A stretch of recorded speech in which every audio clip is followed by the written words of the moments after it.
Hey, what's up, sports to the bone family? What's up? What's up? How are you guys doing? Hope everybody is doing okay. And welcome back to another live show. All right, my viewers and subscribers. So, as we know, tomorrow West Indies and England will do battling that first T20 game. So, we just want to use tonight's live and talk about that a little bit. All right. Yeah, man. The squad is already known. Earlier today, I did a video and I announced the 11 that I would use. I personally would use, and yeah, I am thinking that yeah, you can go ahead in the comment section and let me know what 11 you would use. You understand, and why you would have selected certain players over another player or players. You understand? Tomorrow is expected to be a pretty exciting one, whichever way it turns out. West Indies and England, West Indies versus England, always serve up a good game. You understand? And as I said in the video today, West Indies coming off a embarrassing series defeat to Ireland. England not in the best of form either. They will definitely want to come out and get the job done. Oh, somebody say no sound. You're not, you guys not hearing me? What I say?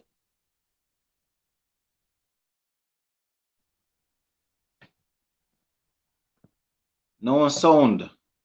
I wonder why. Yeah, man. Shane, you look like something wrong with your device because his Sashin say I am hearing.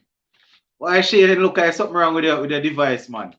All right, so yeah, so from one person hearing that mean my sound is going out. So apparently your thing need to sort out. So Sashin say loud and clear. Yeah, man. So as I was saying, guys, it's gonna be a good game. It's gonna be a good game, one way or the other. You understand? I think the game starts at 3. Here's the tricky part about it now. I wanted to do a watch along, guys, but I might not get to start the watch along right when the game start because in Jamaica here we have the Manning Cup final, and the Manning Cup final is a schoolboy football, right? That's very very big here in Jamaica, very very big. So I'll be going out to take a look at the schoolboy football finals. That starts at 3, the same time I think West Indies game starts. So after the football is finished, I know I can come on and probably catch the rest of it and then continue and do the live watch along and thing. We're going to have a lot of cricket to watch throughout this little period of time, but it's only one football final, so probably going to take a peep on it. But yeah, man, guys, I'm going to open up the live pretty early this evening, so you can come on and share your thoughts. It's going to be a busy day for me tomorrow, so I have certain things that I need to get done from tonight. You understand? Once I get those out of the way, then I will be free tomorrow. You understand? So we're not going to go up until 9 o'clock tonight, So all the late bugs, hope you guys hearing me and just take time and rock and come in right now, so we can get down to business. All right. So a couple of persons confirmed that they are hearing me. All right. So for those who missed the video that I did earlier this morning, I was saying that you see, I seen this thing on my shirt and it look like a sign, When I look at the camera, but it's actually it's actually this sign, the symbol on the shirt, a sports symbol. It look like something spill on it. Anyways, as I was saying, earlier I selected my starting 11 that I would use, and I don't know. Uh, let me just repeat it in case you guys didn't hear. So I go with Shea Hope. I go with yeah, yeah. All right, so I'm going with Shea Hope, Brandon King. At 3, we go Bravo. 4, Pooran. 5, Pollard. 6, Jason Hola. 6, Jason Hola. 7, what had that 7 again? I think Romare Shepherd. 8, Odin Smith. 9, I think I had Akil Hussein. How did I select it again? 1, Brandon King. 2, Hope. 3, Bravo. 4, Pooran. 5, Pollard. Oh, I missed out Allen just now. 5, Pollard. Jason Hola. 6, Romario Shepherd, probably 7. Fabian Allen, 8. Odin Smith, 9. Akil Hussein, 10. And Sheldon Cattrall, 11. So those are the players that I selected just now. All right. So yeah, those are the players that I selected. Can go anywhere, but in terms of the squad, I think those are the players that I would work with. Myers, if they find a way to slip Myers in there, I might be okay with it. And I'm not sure who they would slip him in over, but I wouldn't be too mad if Myers gets in. Well, yeah, man, my viewers and subscribers, that is the team that I am working with. Yeah, pretty much. No, the Jamaica, the West Indies under 19 players. We soon go back to the senior guys. The West Indies under 19 players. They played today. Actually, I have a video on it. I'm going to upload it once we finish the live. So I'm probably not going to use too much time and talk about it. But just to let you know that we lost, right? The West Indies guys lost. The junior, the under 19 team, they lost. So I guess that's basically, I can almost call it, so that is basically it for them. You understand? But as they say, it's not over until the fat lady sings. Yeah, but they lost earlier today. Have a couple more things that I to share with you guys. We see Odin Smith doing some talking about wanting to become one of the best bowler in the world. We see Kieran Pollard talking up a storm, talking about it's a fresh start. All of those I have packed tightly together in a video for you guys. So probably once we are finished with the live tonight, I just go so whap and upload that one, and early tomorrow morning we go so whap and upload the next one. You understand? So yeah, we're not playing now. We have quite a few videos piled up that we're going send a road. All right. So yeah, those are the players that I am looking to use to use against England in that first game. Yeah. All right. So those are the players. I'm not sure. I'm not sure if they will be able to get the job done. But you know, we have to work with what we have. I see a lot of persons saying that Bravo should not be in the team. How is it that I am selecting Bravo? But if Hetmeyer is not playing, I would play Bravo over Ravman Powell every day of the week. In all honesty, seeing that we have Odin Smith and Romario Shepherd already in the middle and Fabian Allen, I wouldn't worry with Ravman Powell. So I would have Darren Bravo in there. So all of the trainees that I always say that I don't want to pick Bravo because he's not Jamaican. No, you guys see that you were talking madness. You understand? When he should be in the team, in my opinion, I'm going to tell you. All right, let me quickly remind you of the England squad. So they have Morgan, they have Moeen Ali, they have Tom Banton, they have Sam Billings, Harry Brook, they have Liam Dawson, George Garton, they have Chris Jordan, Liam Livingstone, they have Sakib Mahmood, Timal Mills, they have David Payne, Adil Rashid, Jason Roy, Phil Salt, and they have Reece James and James Vincent. No, Reece Topley, not Reece James. So those are the players that they will be selecting from. I noticed that Jaffa Archer is in the Caribbean. I'm not sure. Probably he's just working out with the team or continues recovering and things like that. But he's not listed in the squad or anything. So I am assuming that he's just there working out. I don't know, guys. This is not me confirming anything. I do not know. You understand? But I just know that he's here. So I gather he's probably just working out with his team. You understand? But yeah, those are the guys that we are going to be going up, and you already know our team that we are going to be using. So in case you want to outline your 11, you can go ahead and let me hear it. Yeah, Sachin said, I will give you 3 names that will destroy us: Jason Roy, Adil Rashid, and Jordan. Oh, it's Jason Jordan, Chris Jordan, I think he means. Yeah, man, and Liam Livingstone. Yeah, those guys are expected. Those guys are expected to. Those guys are expected to perform well, Sachin. They are definitely expected to perform well.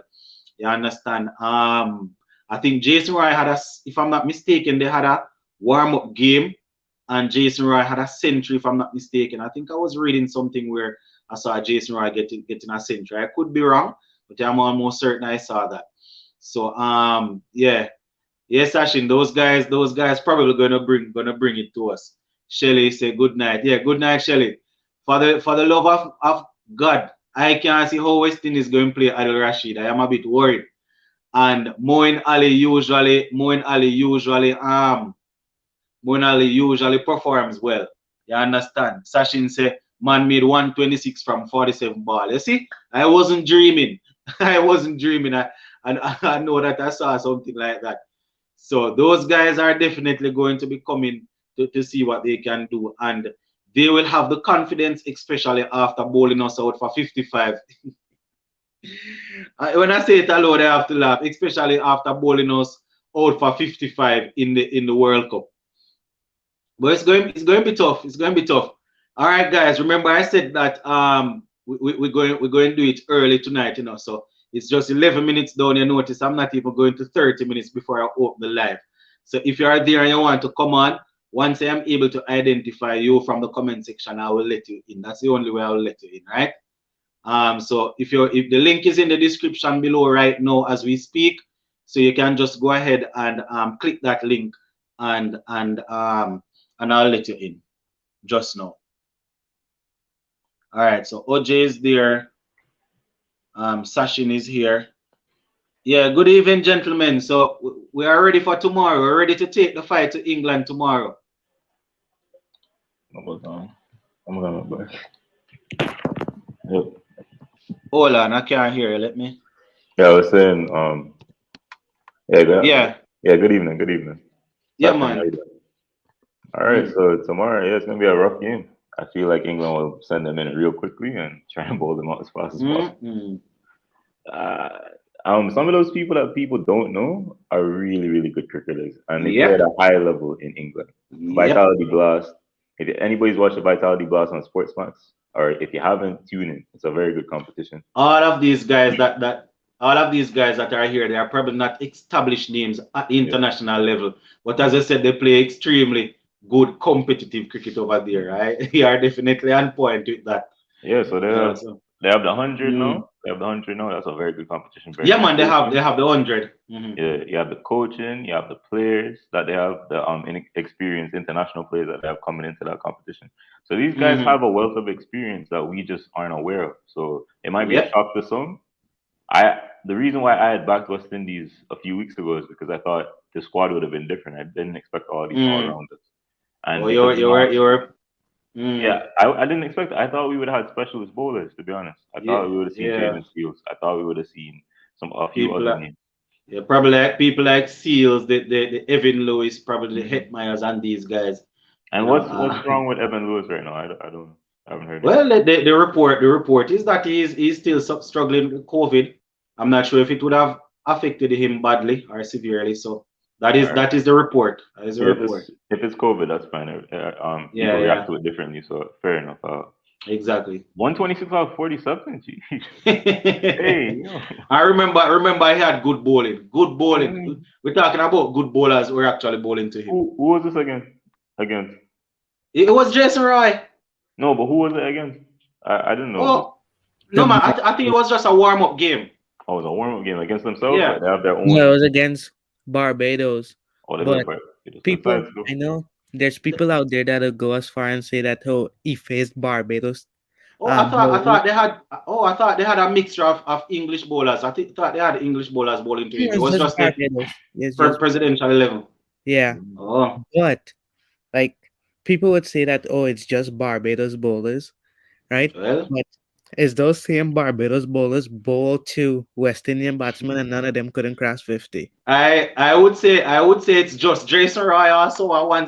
For once, you know Jason Roy, you would know that Cedric said England will dismantle the West Indies. The under 19 drop out of the competition. Yeah, man, they lost earlier today. Hey, anybody that watched South Africa today, they have Yeah, man, three. I watched. They have Funny three enough, cricketers, right? They have funny three enough, I guys. did. Funny enough, Yeah. I didn't see the West Indies game. I saw No, South that wasn't Africa's live. game. Not every game was Yeah, live. Not every game is live in that competition because yeah, yeah, I England saw had a South man that Africa's game. scored 154. He scored 154 and that game wasn't live. It was at Warner Yeah. Park. Yeah. Mm-hmm. So I don't know who that man is, but that's a hell of a score to put And up against a good side. when you, All I OJ, know, no, I was asking Yes, OJ Hashim. just now when he was talking about South Africa, was he talking about the under 19? Yeah, I'm talking about under Yeah, the 19. under 19, And the then guy, I think he bats at 3, he got 90, yo, 90 something and got But out. That guy can bat. no, yeah, but The to but guy did can me, bat. y'all see to what the me, wait, senior South Africa team did to India? no, what happened? No, man. Oh, the No, I'm senior just team. asking. Did I y'all think see no, what I the think I saw the result. I think it's one apiece now. Oh, you're talking about the no ODI team, the England first game. The first game with South Africa already won the series. yeah, they won both games. They won both games so far. They won both of them. Yeah, Yep. in the first game they had 200s, Bavuma the captain and the Mm-hmm. other guy, but I know his name, but I just can't remember. Rassie van der Dusen. Yeah, It's not Van der Dusen. Yeah, it was Van der Oh. Dusen. But But what then I want to talk about though is the under 19 team. They Yeah, have I three know. guys I know that are going to be playing on IPL probably in the next 2 years. They have this guy Silamani. I'm watching out for him. He can The hit that ball. guy probably hit 5 6s off He a just couple came of in deliveries. Yeah, he was You dealing know with which it. under the guy 19 team? and it was clean. The shots were clean. Yes. Clean as a whistle, the South Africans. What about the guy? I don't remember his name though. I think he was batting at Well, 3 he or looks 4. like AB de Villiers. That one you're talking about, he looks like The AB. guy can bat. You Yeah, saw the his guys, reversal? the commentators, Man, this yeah, man manipulating you. 360. the commentators were saying this is a carbon copy of AB de Villiers out there. Yeah. They looked good. They looked good. The guy name is looked good. D Wild Brevis.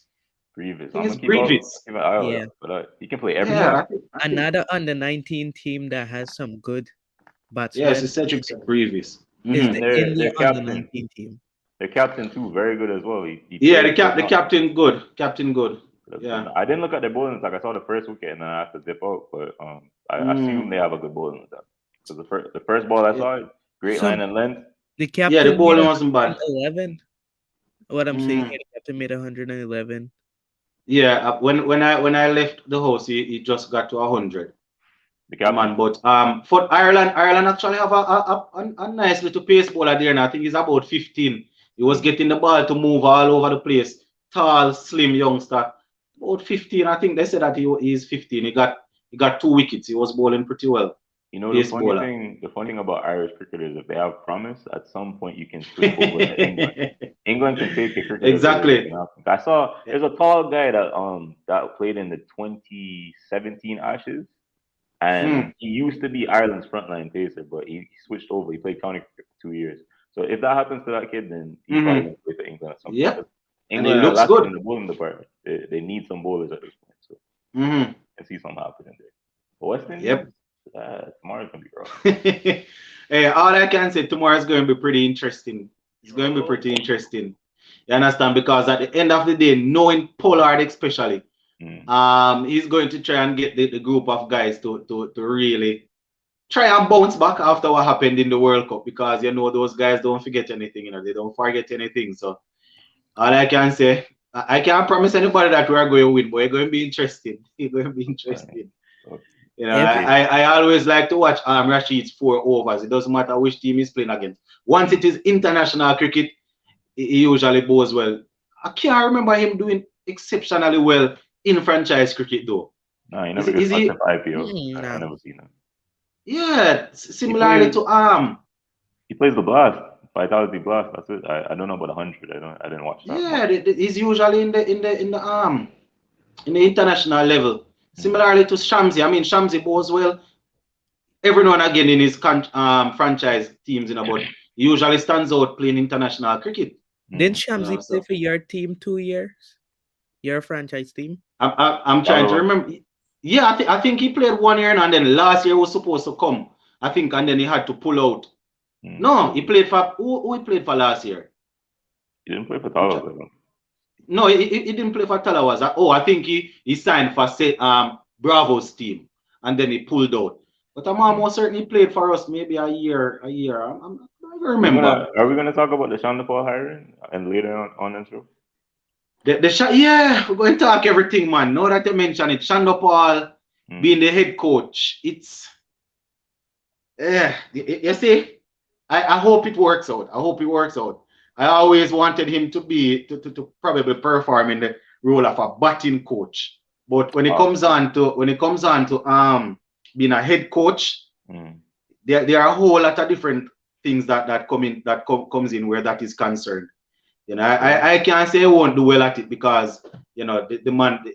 We have to see. We have to see. You know, one area, it's interesting. One area I know he will put emphasis on is the simple fact of singles. He's not gonna allow. Yep. You can't understand that then. And I watched the 2019 game, Jamaica Talawas versus Trinbago, and they really couldn't get the ball off the square. They couldn't. Like Trinbago did their work. They made 200 and odd, and Jamaica couldn't get the ball off the square. So I expect Sean Paul to say, "Yo, singles, rotate the strike, rotate that strike." Marlon Sam is first recognized Shamsi's talent. Marlon Sam is recognized a lot of people's talent. To be honest, he's wasting his time on Instagram. He needs to go coach or something. Like, waste his time on Instagram. He knows that game inside out. Exactly. I'm 100% Marlon Sam will spend more time on social media than a teenager. That's facts, dog. I don't. He knows the The game. man works on social media. Yeah, but it should be good though. It should be good. Shivan and Sir Kirtley teaming up. It should be good. Kirtley got a job too. He's assistant. Yeah, Kirtley is there as a bowling coach. So O'Shane has to do his duties. He has to be fit. O'Shane. Or he's on Barbados. He's on Barbados this week. Man, we don't want O'Shane come back, man. Let them keep him over there. I'll probably. Yeah, man, let them work on him. We want the promise to come through for West Indies. Yeah. What I will do, I'll probably ask Guyana to lend us back Odin Smith for the time being. Barbados can keep O'Shane. All right. Yeah, we keeping Odin Smith. If we got pay money for a big name, we'll pay him still. Pay all the money, man. These guys deserve something. Anybody watch that Bravo interview with what's her name? From Sports Max? No, she's not from Sports Max. She does the morning show. It's with a lady, and I didn't watch it. I saw a piece of it. I didn't watch it. Imagine the key part he spoke about that was interesting because she asked the question about what can West Indies do to rebuild, or what are the issues that are affecting West Indies cricket, and he spoke about it from the time he came in all the way up, so the 18 years.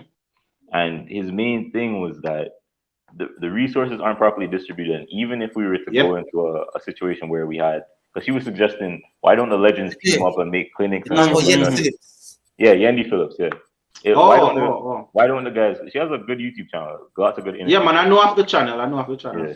So she wanted to say, okay, let's make a clinic with legendary players. But he said there's a lot more to it. The infrastructure is so poor in West Indies cricket that it has to be fixed from the inside out. The politics and all those things ruining the whole game.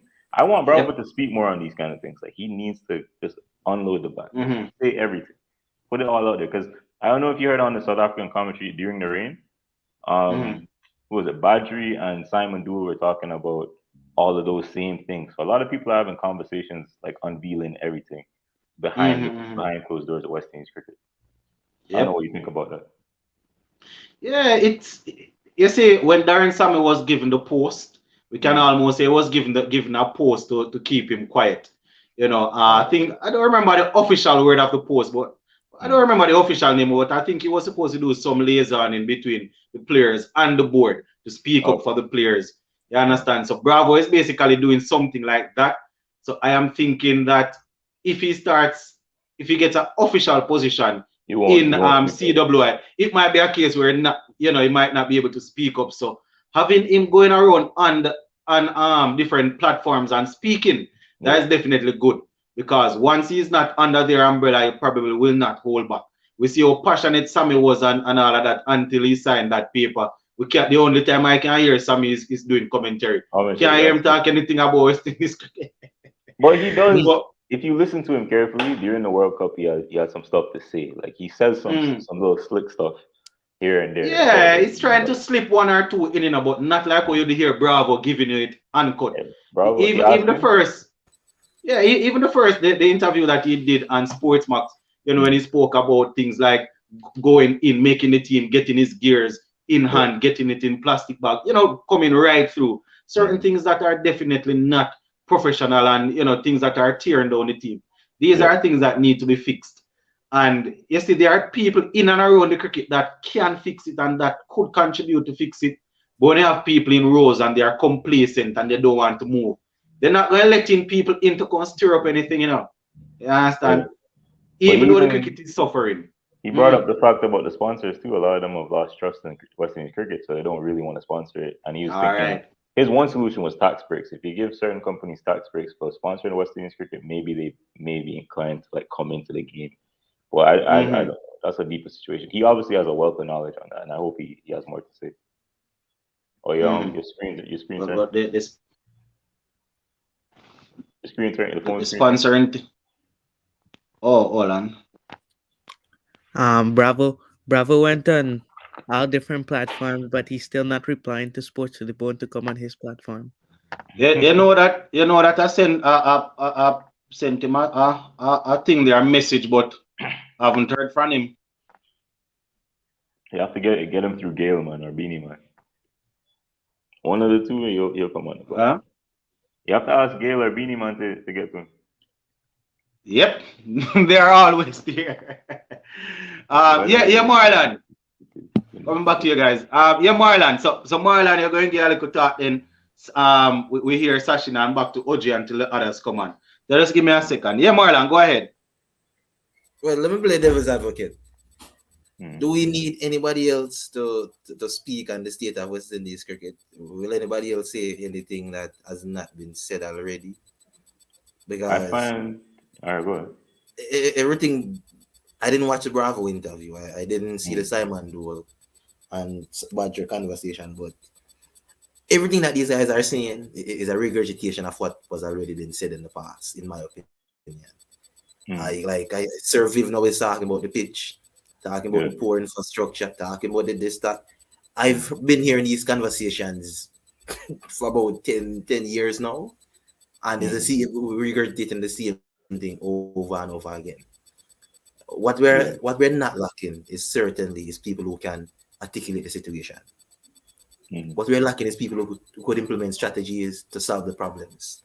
But that right there, that is where Bravo had solutions. Everything he said, he had a solution to. It's not like he just made a statement and then complained. No, he had a solution to it. He even spoke about everything, including sponsors as well.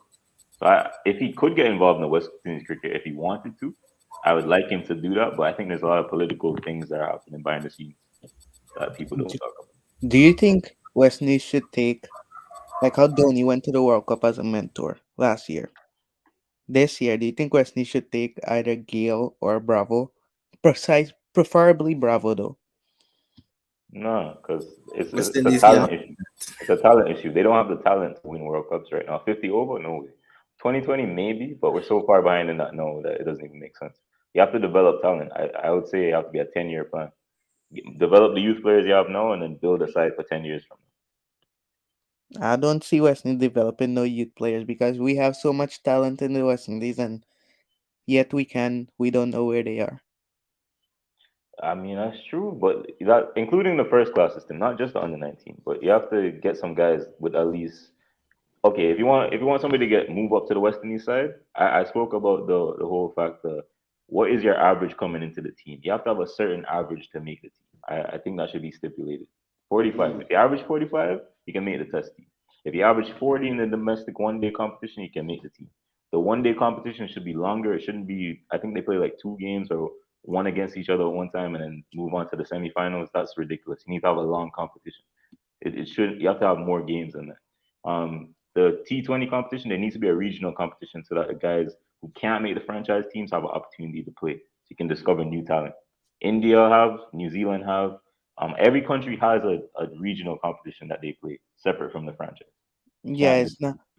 I think that would be better. Like have guys from Guyana, guys from Trinidad, only yeah. those guys for their specific team. and they play that T20 competition, it might be Yeah, good. bring back the Caribbean T20. That was a good competition. I used to watch it when I was living in England. So bring it back. It was. I hear Pollard. Uh, Yeah, I hear Pollard saying the other day that there needs to be another after we got eliminated out of the World Cup, the T20 World Cup.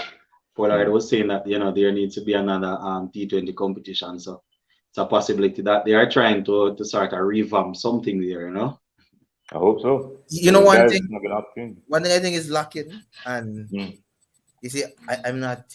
Lennox probably could speak to this more than I can, but we need the individual territories to take responsibility to produce players on an individual basis.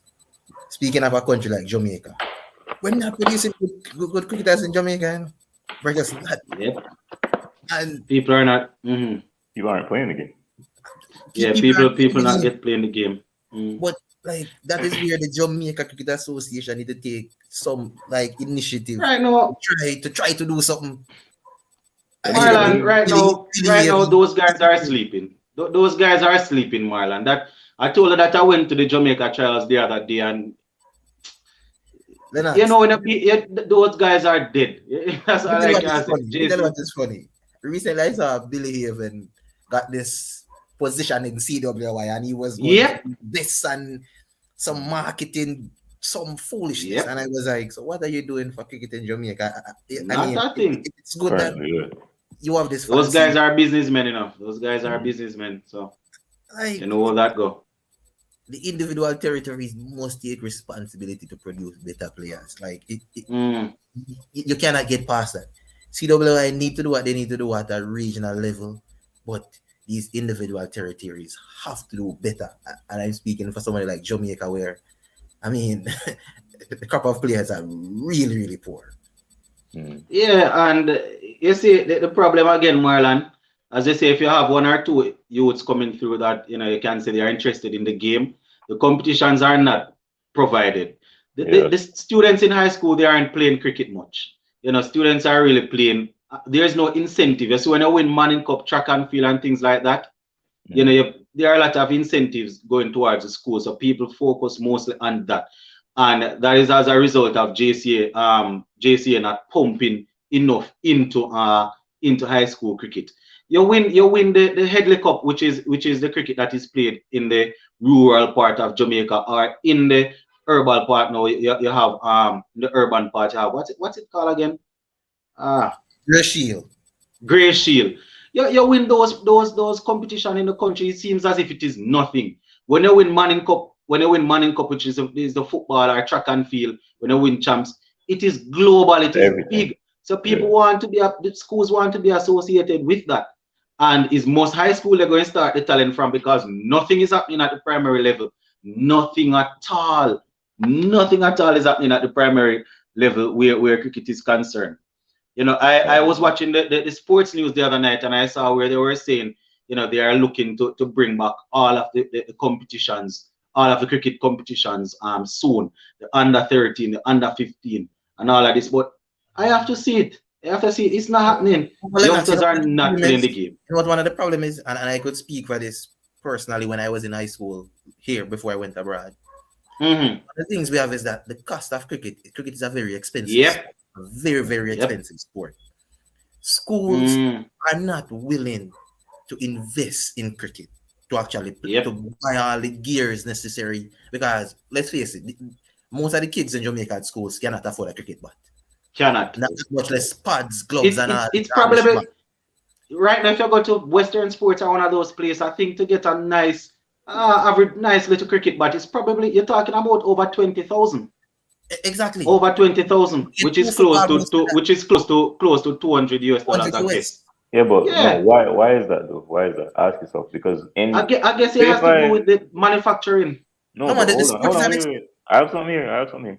Hold on. When you buy a cricket bat in England, right? Say if I was supposed to go to Sports Direct in England, and my first cricket bat I bought, it would only cost me £30. It was a good cricket bat. It came with the hammer to knock it in and everything. £30. If you convert £30 to Jamaican dollars, about $4,500, $6,000, right? Yep. So that's about the customs part of the thing. Because of course you have to bring some of those things in. It's not made here. If it was manufactured here, that's a different case. but it's not being manufactured here. Not, Think about manufacturing the bacteria or something, or bring them in at a cheaper cost because they're not that expensive abroad. Even if I was supposed to buy a proper cricket bat, it's about 110 pounds, which isn't 20,000. So, yeah, that's I don't know. And you see, OJ. Plus, why some schools will invest? Yes, when they invest in football, at the end of the season, you will hear that, all right, our track and field, the winning school gets probably 1 point something million, 2 million. It might not be the amount of money that you would have spent throughout the season getting the boys prepared and ready, But those competitions, you get back a certain amount of money. Plus, those competitions, they drive people to sponsor the school, people to donate. People not donating anything to the schools where cricket is concerned. That if schools could get gears, more school would it because Marlon, I can tell you that for sure. You are right. You are right. Because they have their own buses. They could hire. Listen, when I used to go to play football for my primary school, the entire team used to fit in a station wagon. Marlon, and they would pay a taxi man, and everybody would fit in the station wagon. But the Marlon, difference is you are correct. The gears are expensive. You are correct, because when it comes down to transportation, schools can be very, very, very they work on things. They will have an ice cream. They will have that's how school is, primary or high school. They will have a day dedicated. They will have an ice cream day or whatever day. Whatever, you come, you pay and the money go towards that. But I tell you, man, in terms of gears, it's really tough because they play with the hard ball, right? They play with the hard ball. So you need the pads, you need the tips. You need the tips, you need the gloves, you need everything. You need the cups and everything. Yeah, you need a box, you need everything. Because when I was going to high school and playing cricket, you had one or two people that had their own gears, but you would have to rotate it when one man get out to run and put on the pad and But well, enough, nothing wrong with that, There's nothing is wrong with that, but three bats, you get 5 bats and 4 pair of gloves in addition to a wicket keeping gloves, which is a specific. That's a lot. Listen, that is a lot. Yes, that is a lot. That's a lot. That's what I'm saying. That's what I'm saying, Marlon. When we were playing, what we had as a man out to run and put it on, but the difference was that back then, well, it's not too long ago, but people were still into cricket like that. So you would find people running to go to training, and it's not happening these days. It's not happening. Why is that the case considering all the money's in the game now? Or do people not understand that the money's in the game now? If you can make IPL or even CPL, you don't have to go too far. There's a competition. Yeah, you don't even have to go to IPL. And I'm gonna be honest, in Guyana, schoolboy cricket is like dung right now. And our biggest cricket is probably our regional cricket, where like you got West Coast, you got Barbies, you got Essequibo. Those guys play each other, county cricket. Basically, 3 counties play. Yeah. But the other day, the sports minister had a talk with our minister of education, and they're trying to devise a competition for primary school cricket to come back up and secondary school cricket. And they're getting years and they're trying to do it, but I'm still not believing it, because when I see it, that's when I will believe it. You see, so one of my friends saying that so bad sports to the bone don't invest in a book of cricket. My past community. The funny thing about that is you have big men running up and down 30s, 40s trying to play cricket. I invest in schoolboy cricket. So I invest in cricket where I work. I'm not going to invest in big old 30 and 40-year-old men running up and down. That don't make any sense. That can't help us. Yeah. In my opinion, we understand that people are not gravitating to the sport in any real way, like what we used. But if you're trying to attract kids to the sport, at the end of the day, every child cannot play football. Yeah. And every child will not run track and field. There are certain things that people would realize that they're good at, and they will just go down that path. But you need to expose them and give them an opportunity. You see, that's a good point. And one thing I realized, it was one thing I was comparing the other day. I don't know if you remember when Germany was down in football for a little period of time. And they had lost to England 5-1. I don't know if you remember that game, Michael Owen had a hat trick or something like that. And after that, they had a big talk about how do we develop football back in Germany. And what they did was they didn't say, oh, let's make a new league or make some new rules in the leagues and stuff like that. They started at the grassroots level and made these parks specifically for football. Outline the pitch and everything. So that way, if you were a kid and you just saw the pitch, you'd go and play the game. Yes. I noticed that people don't play cricket. Like I'm not even Nope. talking on the, Don't I'm play not talking on recreational the cricket. level. I'm not talking on the level of pad hardball. I'm talking about plastic ball with the seam or tape ball cricket with a People just a plastic bat. people don't play Or, cricket. a People simple don't play bat. cricket anymore. Yeah. It's not a People don't. recreational sport. And you know what? Here's a good example. Here's a oh, Play cricket anymore. Where exactly? When are we right now? I can guarantee you.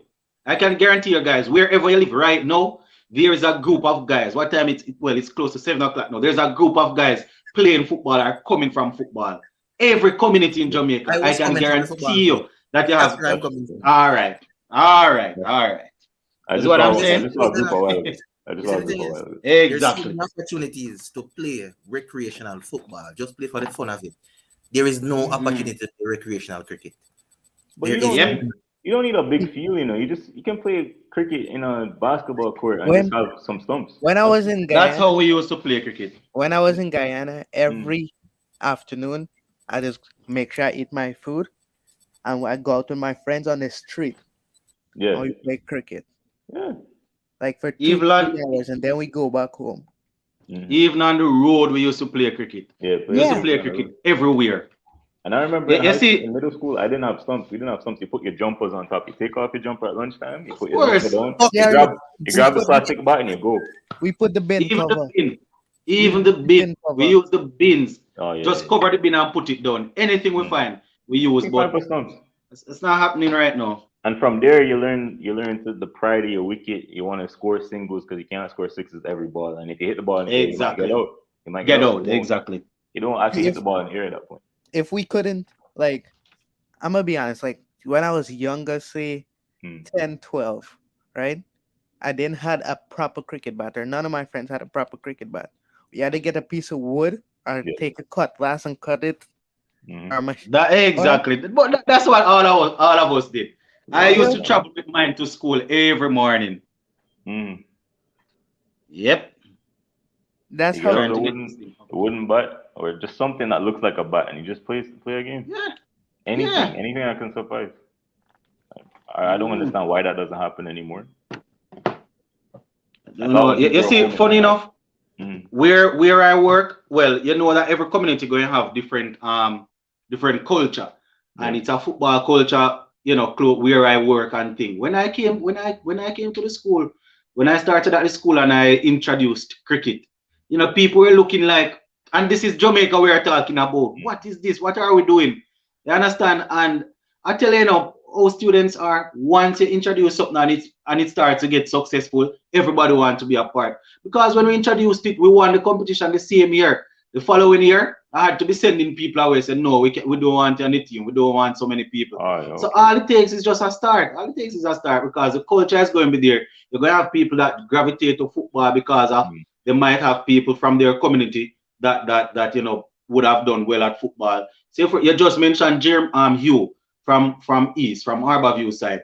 You have a lot of people from that side that are in football. So the youngsters are going to be gravitated towards football. Here's one You thing I want understand? to ask, right? Why doesn't, because the main place you can get that started is PE, but when you play PE in the Caribbean, for some reason, cricket's the you last don't do sport that's cricket. looked at. Yep. You don't do cricket. It rarely ever happens. And when you do cricket for that 1-2 sessions out the year, everybody has Yeah. fun. Even the people that can't play the game, they have fun hitting that ball. Same. Yep. So I don't know why All right. cricket gets put in the background. In high school, Mm. there's supposed to be a term of cricket.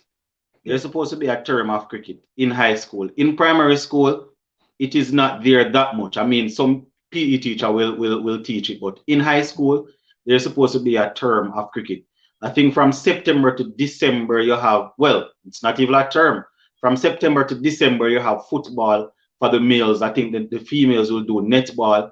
Then from January leading up to April, thereabout, we usually have sports day those times. So you will have track and field. After you come back from the Easter break from April leading up to I think May, June, thereabout, you would have cricket. But as I said, not all schools, some schools don't worry with it. Some schools don't worry with it. We're supposed to have cricket out there, yeah. And now 90 like Guyana, when they don't say what stadium they build, right? Like the stadium that built at Lenora. When I was in Guyana, I lived in Lenora, and I heard a stadium was coming there. I was like, oh, a cricket stadium come. Next thing you know, it's a football field, and then like 2 or 3 more football fields got built and renovated in my region, Region 3, and then the border cricket ground. They were supposed to develop that, but the Guyana Cricket Board sold it to the EFF Guyana Football Federation. So now it's football. It's a football field. Where the money is, people will go there. It's sad to say, but I guess they see where they can benefit from the football more than spending some time. If it's even now 5-6 years to or 10 years and try and develop the cricket. They say, all right, if we go towards the football, we might get our money in hand quickly. But not really. This is what I don't understand. Is the money not trickling down from CPL? Because when I went to that CPL game in 2019, I was surprised to see a full stadium. All 3 games had full stadium. So why is the money not trickling down from that point? I didn't know people were still interested in cricket. I thought it would just been me and a few people. No, I am not sure, no, OJ, but you see, when it comes on to cricket, I'm not sure, so I don't even want to say it. For Jamaica, I'm not sure if when cricket, you see, the government might, the JCA, Jamaica Cricket Association, they are supposed to help out where developing the thing is concerned and letting the money trickle down. But we're just talking about the government. I am not too sure if when we host games at Sabina Park, money goes towards any of that money goes towards the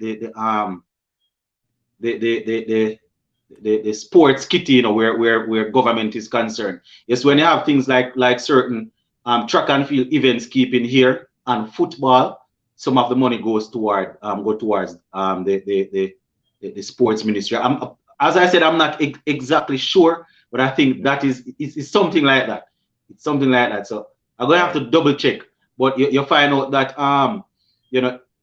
if something is not, if you are investing in a thing and it's not pumping back money in there, the interest might not be there to continuously pump money in it, if you understand what I'm saying. That's my confusion. That's where I'm confused, because it seems there's huge interest. When the CPL is in the Caribbean, no man. No man, no man, when CPL keep in here, man, in Jamaica, we ram that, man, stadium full. Exactly. I was just gonna say, no matter if cricket is not going on good in the country, no matter what, when CPL come across, if it's a $50,000 capacity stadium, 51,000 people will be in there. Let me tell you, when cricket, when T20 is going on at Sabina Park, it is packed. I'm telling you, when it's CPL. So I don't know why it is that it look like no cricket is happening in Jamaica. Then actually, you could go Barbados and go into the game for half price. Yeah, I remember they were saying something like that once. Yeah, they changed it from the Barbados people alone to if you live in the West Indies, if from Guyana, Trinidad. Yeah, makes sense. And you get half price. The ticket wasn't that expensive. My girlfriend at the time bought it for my birthday. It's like $2,500 or something like that. It wasn't that expensive. Here in the one in Jamaica here? Yeah, she bought her ticket. Yeah, man. I think it was for George Headley, it was probably like 2,500, as I said, or 2,000, 2,500, something like that. And people in Guyana, when they know CPL is coming, as people say, they tuck their money in the corner. People would tuck, and they would save their money to at least go to 3 games. Yeah, I wish I'd gone to all 3 games, to be honest. It was a good time. All the scores were great scores. You know, when you go to a T20 game that might get like a 120. Every game had 160 and up. Yeah, I watched one CPL is here. I think only 1 year I didn't get a chance. I think I was overseas at the time, but yeah, I always like the CPL, man. I always enjoy. So back to the great guys tomorrow. Now, what is really going to happen? What is going to happen tomorrow? Okay, I'm go first on this in my Go ahead. prediction. England go win the toss. They will bowl first. Bowl Mm. West Indies out for 147. Whoops. Brandon King will top score with 50. Mm. Yeah. All right. Adil Rashid will take 4 wickets. Mm. Jordan will take 2. And Tamal Mills will take 2. And But it's not even like your predictions are open ended. They are spot on. You're sure you're not able to see in the future? Everything is spot on. He's not saying that it might take 2 or 3 wickets. He's saying he will take 2 wickets. This man will make this. Seems as if you have a thing that there, man. and then England will chase it down in 17 overs. In what? 17 overs. Mm-hmm. Maybe even less with Jason Roy out there and Liam Livingstone. Liam Livingstone just got give it a flick of the wrist and it goes. Mm. So all right. So I guess everybody on the panel can be on the English side. So I will say West Indies is going to win. Keep dreaming, Lennox. It's highly unlikely. It's highly unlikely because I am a bit worried about the guys at the top there batting. I am a bit worried about the guys at the top. And if you have 8 overs of spin, at least 3 overs going to go. They will have left for the middle order. And I'm not sure if those guys are going to be able to dominate like that.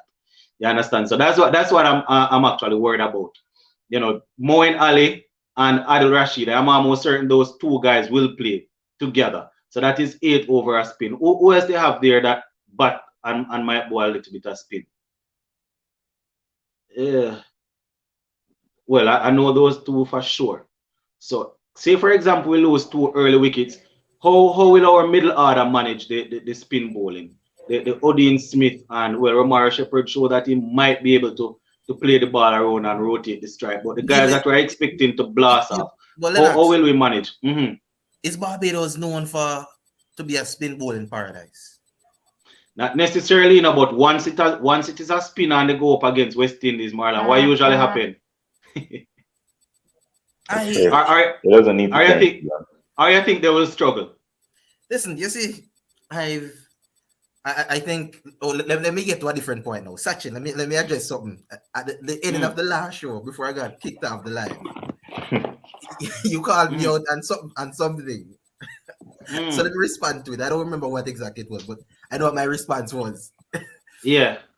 Oh, he said. Yes, so what you called me out at?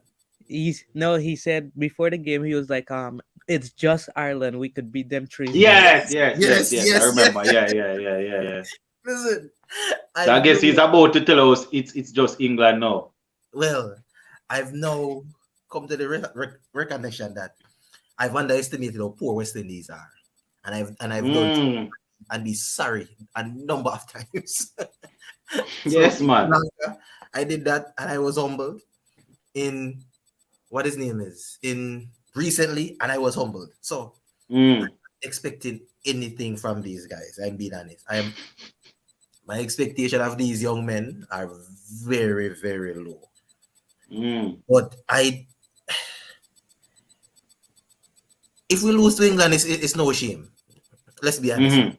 Like England have a good crop of white ball bowlers, white ball players. Yes.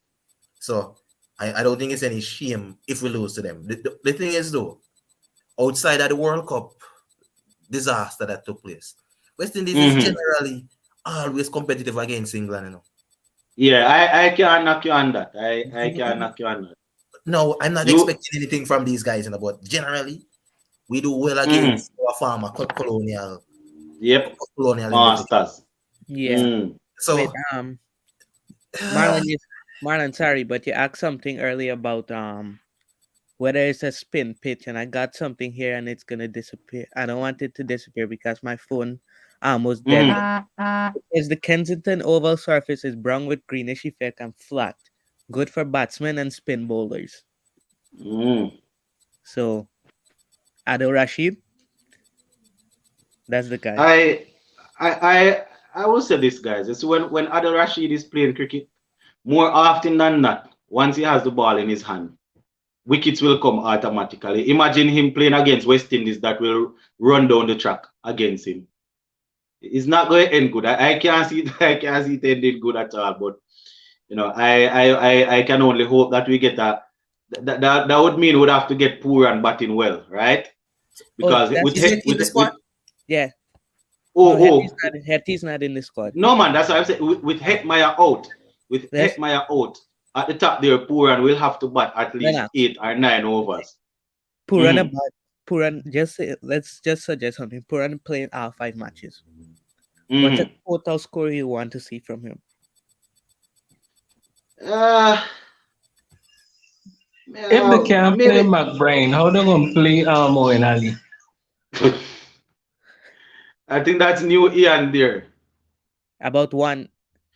Maybe 190, 200. He has to go big, Sachin. I might be over asking, but he needs to go big. Need a couple of half centuries and probably a 40 or something. And let's stay the negative. If he get below 100, what would you do? No, man, we probably have to. As I said in the video earlier today that I did, going into the next World Cup, Pooran and Hetmeyer are 2 guys that we're looking at. So we don't want to be dropping guys out of the team. But the poor run of form has been too long. So if he fails in all 5 games, I think we might need to try something else, man, and let him pull up his socks. Yep. Definitely, he will need to pull up his socks, Sachin. I can't hide and start. He will definitely have to pull up his socks. If we lose this series, we're not winning the next one either because we're playing India in India. All right. So it's not like it's getting any better. No, and then after that we play Australia, so it's like legs on a touchdown. We play Australian white ball. Our thing is Test cricket. White ball. Australia playing us in Test. Test and T20. Yes, well, yeah, man. It's a Test series. What a idleness. I am 100% sure there's a Test series there. What a idleness. 3 Test series. 3 Tests. All right, you're OJ. So 3. In Australia. What a idleness. You see, in that series though, we're gonna be playing against their second string, so it'd be like Jerry Richardson. Pat Cummins has to play because he's the captain, or he might take the rest. I don't. The other guy that played the second. I believe. Scott Boland. Yeah, no, not Scott Boland. The one before Michael Nesser. And Scott. You believe they might pull in Pakaski by then? It depends on his first class season. I haven't been tracking it. I usually watch. I heard another opener name being called in the Ashes discussion when Harris wasn't playing well and Pakaski wasn't being thrown around. So, man, they were saying he needs to get some runs in the lower competition, and then he will get the Shield. I think that Shield is what they call it. Yeah, Shield. You'll know by February, because the thing is, when they go to Pakistan, they have to bring a opener that can make runs. They can't go to Pakistan and play around with it. Pakistan I think they demolished South Africa when they played South Africa and Pakistan during COVID. So when West Indies finish playing India, they go and they play. They go and they play. We can miss 1 month of white ball cricket. That's March. We play England, and then in June we play Pakistan. July we play Bangladesh. So Bangladesh coming for the revenge. No, we go. Just now wait. Yeah, Bangladesh coming, and then after that India will be coming. So this year is a hard year for us if we don't buckle ourselves. But we started off on a bad note, Sachin. We started off on a bad note. We should have secured this home series here and get a little bit of momentum going into England, and then we see how we take it from there. It's going to be tough. West Indies will finish bottom of the Test Championship. Don't worry about that. What I say, Ian? West Indies are going to finish bottom of that Test Championship. You don't worry about that. Where are we now? Second to last. We are up there. I think England is at the bottom, or somebody else. We are not quite at the bottom yet. Because they were showing it the other day, and I think 2 teams were below us, if I'm not mistaken. Either 2 or 1. Wait, let's go through the test, the matches, right? So the cycle started after the New Zealand series. So in August, the cycle started again. During that time, England lost their series 2-1. and then they almost got swept. 4.9 out of 5 tests. Ashes. West Indies after that time they didn't play any series until Sri Lanka. They lost all 3 of those, so they would be at the bottom. No. Pakistan is involved. Remember, we played Pakistan out here. Yeah, but when it was after June. New Zealand. But that was June, remember? Was it not? Or was that August? No, Pakistan was counting it. But that was 1-1, so that means we're not at the bottom. We're probably third. We have 12 points. Yeah, man, that's what I'm saying. We're not at the bottom, you know. When I was watching it, I am almost certain there are 2 teams below us. Lennox, I'm gonna call out the standings right now. The ICC standings, you have Sri Lanka at the top. They won 2 out of 2. They have Australia in second. They won 4 out of 5. Pakistan in third. They won 3 out of 4. South Africa in second. They won 2 out of 3. India is in fifth.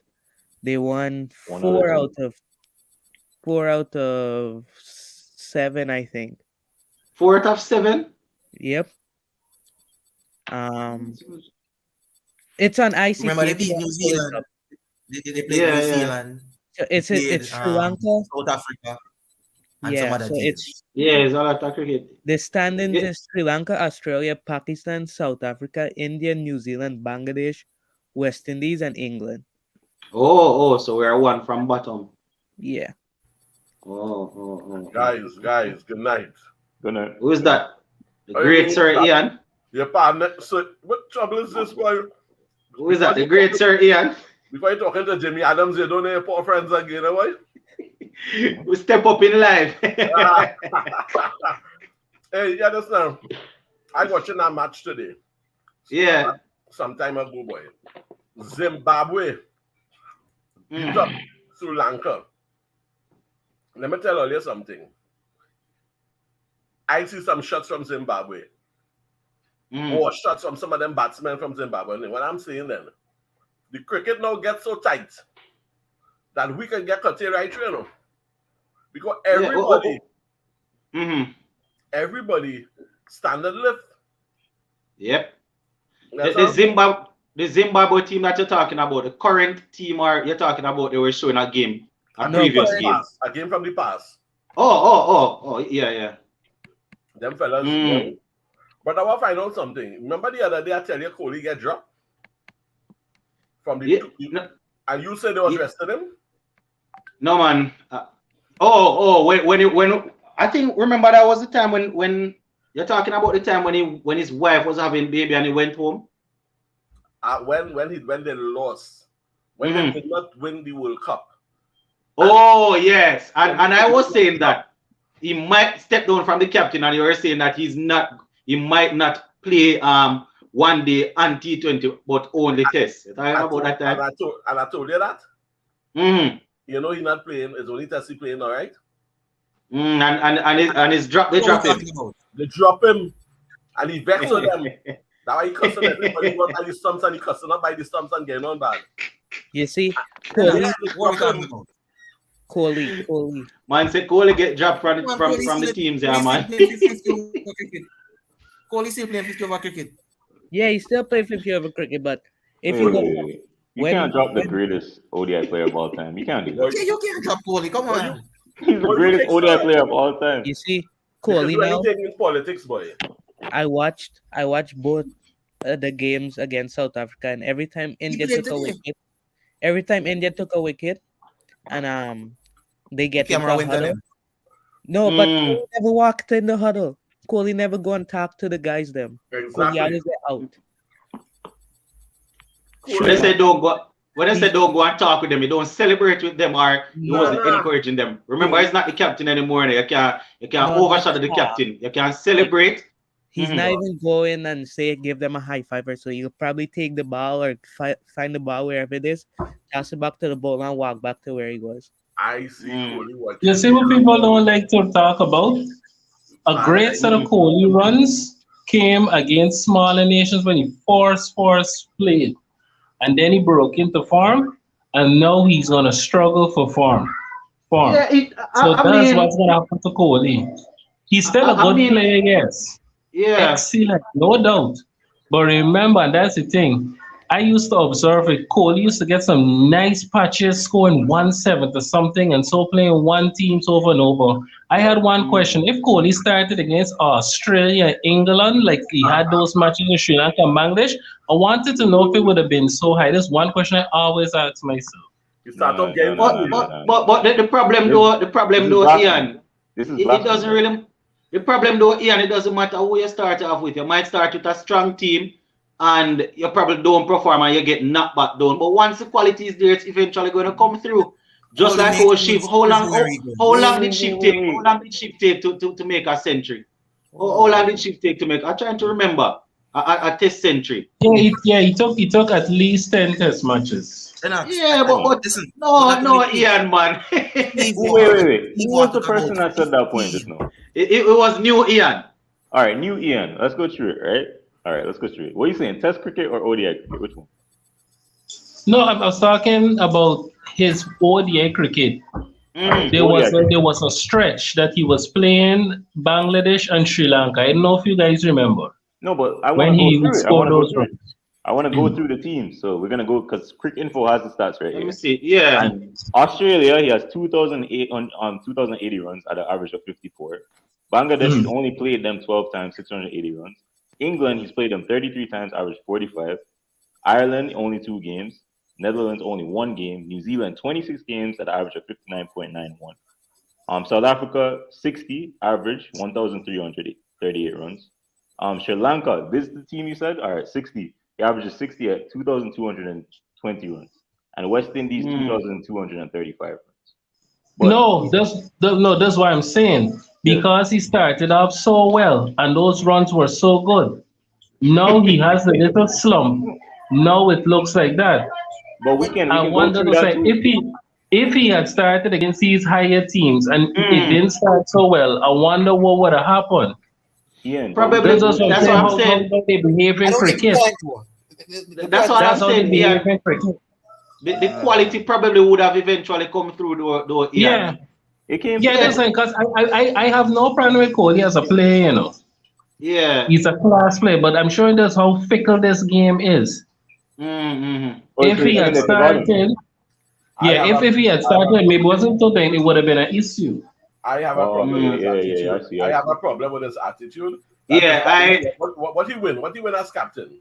Look, Virat Kohli come from a high achievement culture. That boy one is under 19. He did well in his under 15, etc. He get boosted as the next great thing, and he just got the attitude. He got the air about him. If you look at Kohli from since he's under 19 years, he has this air about him. It's not now Kohli had got the attitude. It's a personality thing. I don't like it, you know. Maybe it's because you see when it comes on to producing, that is what we look at. A man's personality might not be what we like, because I personally am a laid back person and I don't like the hypey thing. But the man is producing. I mean, he didn't win any major thing, you know, but the man is producing. So once he's producing. People not win nothing. What did he win as a captain? Just the series. Win a couple of series. The only trophy. Yeah, the only trophy he had, he would have won. It wasn't as a captain. He won it when Dhoni was captain in the team. And that right, good. So all the great you talk about, he could perform and so on, right? He is a failure as a captain. Because You're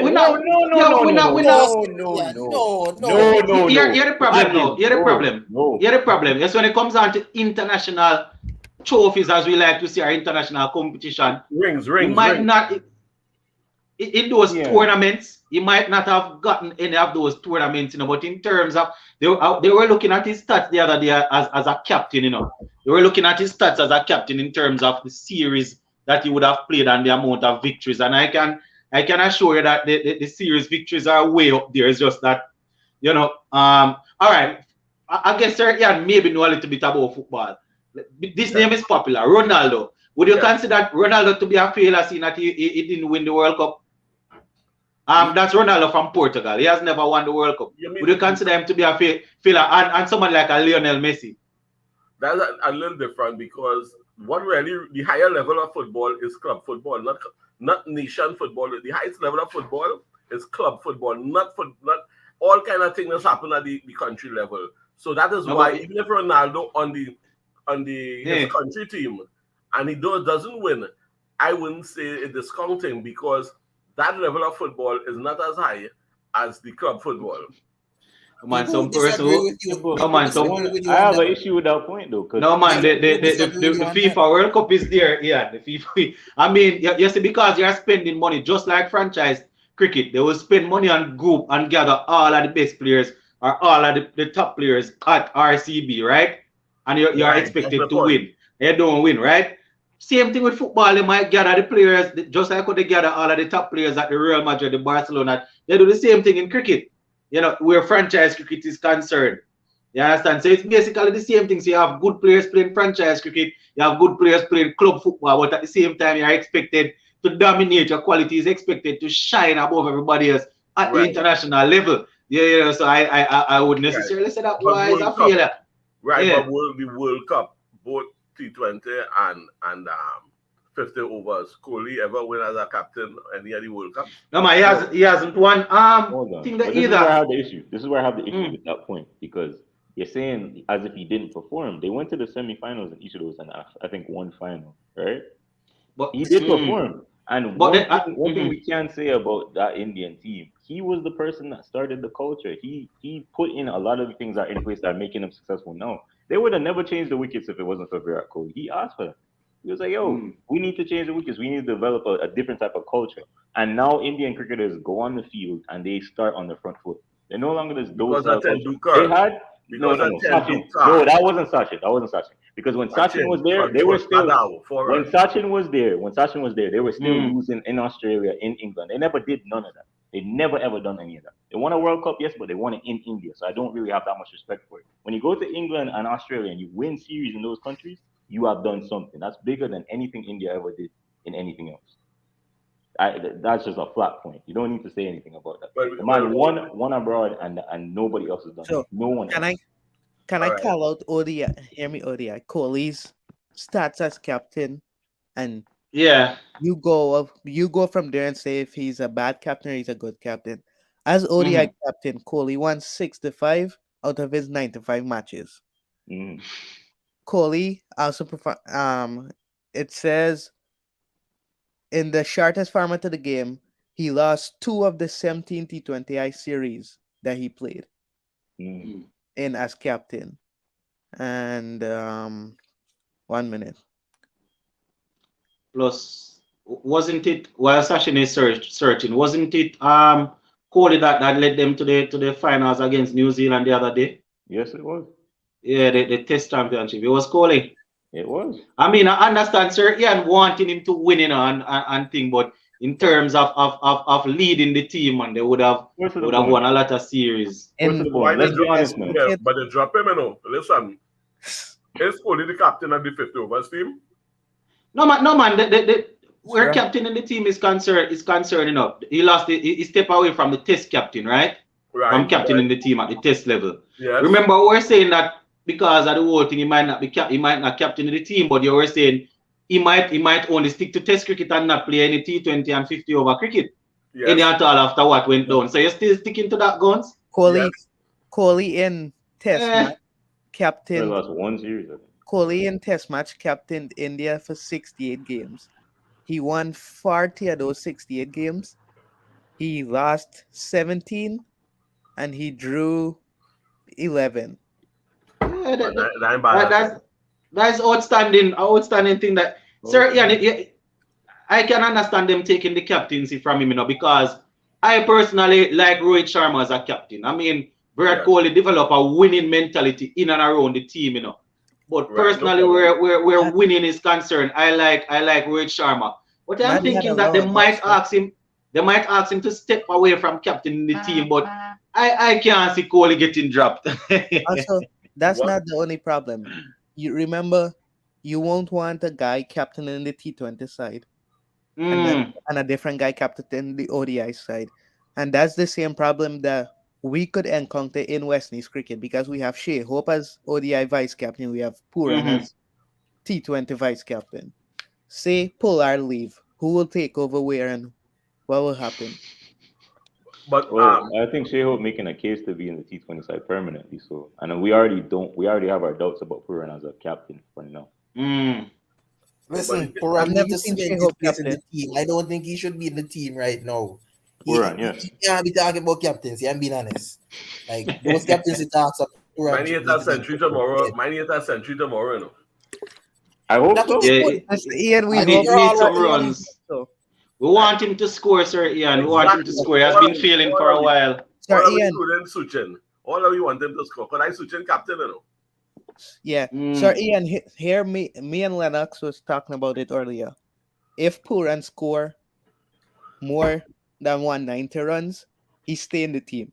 Yes. If he score less than 100 runs, he can't. He gotta work some way to Yeah, get. that's a But that 2020.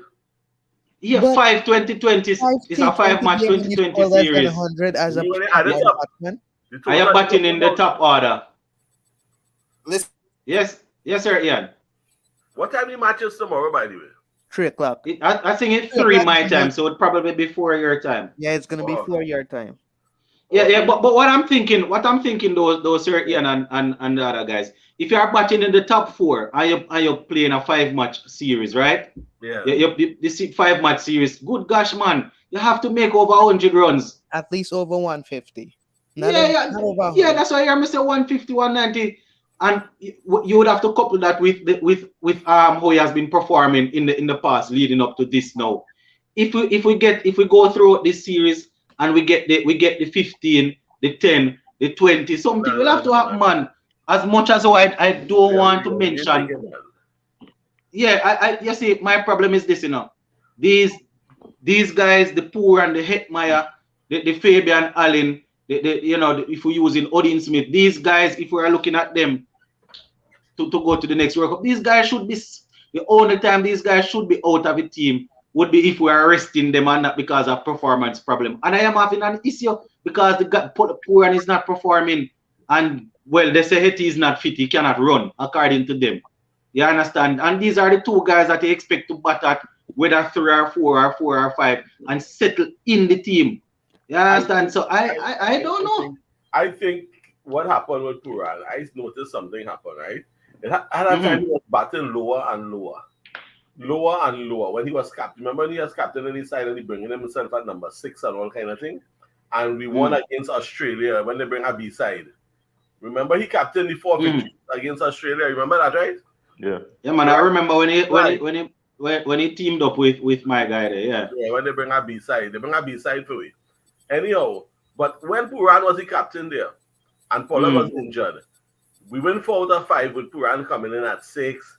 Sometimes he go coming in at 7. Sometimes he go coming at 5. He was floating all over the place, and I think that kind of disturbed his order as the way. I think he's a number 4 batsman. Right? Guys, I think you're making too much excuses for this young man. So there's no excuses. I agree with Marlon. Making too much excuses for Nicholas Pooran. We're not looking with the foolishness about the first time about they moving from number 5 to number 4. The B side.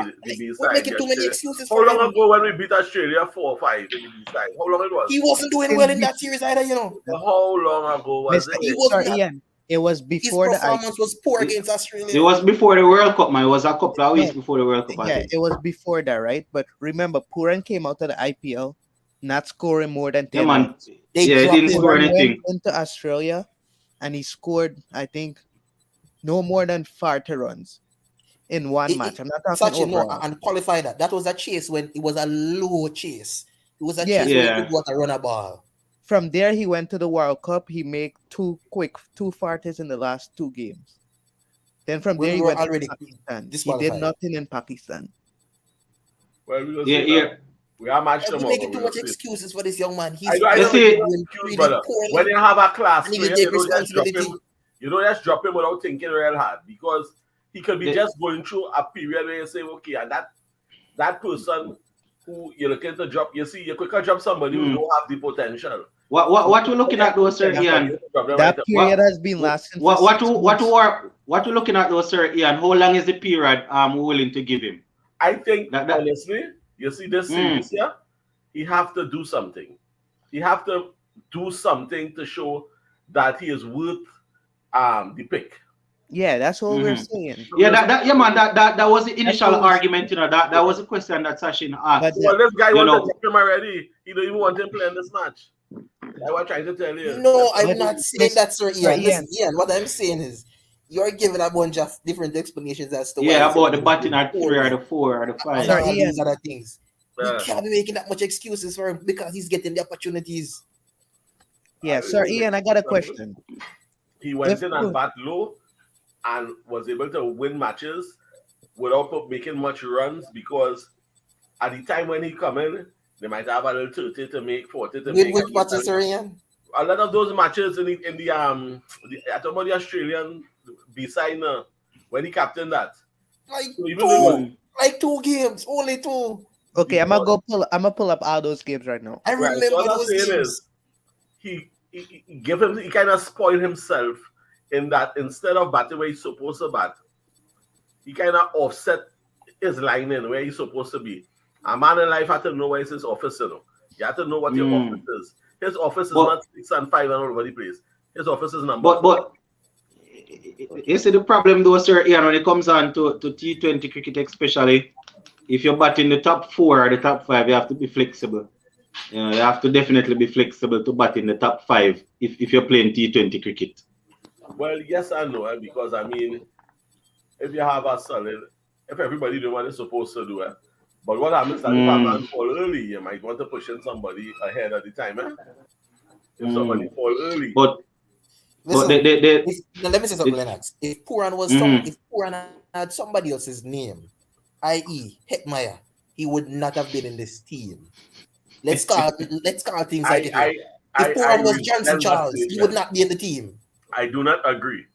But Hetmeyer not feel as much as how Pooran feel. No. Let me say, Hetmeyer is not as fit as Pooran. I didn't remember. Listen, the runs aren't the problem. He's not fit. Pooran is getting. Let's be honest now. Yeah, the runs isn't the problem. He's fit. The runs isn't the problem. He's fit. That's why I'm saying, you know, I am a bit worried that leading into the World Cup, a guy that is expected to be one of the standout performers for us, we are worried about his form and worried about dropping him out of the team.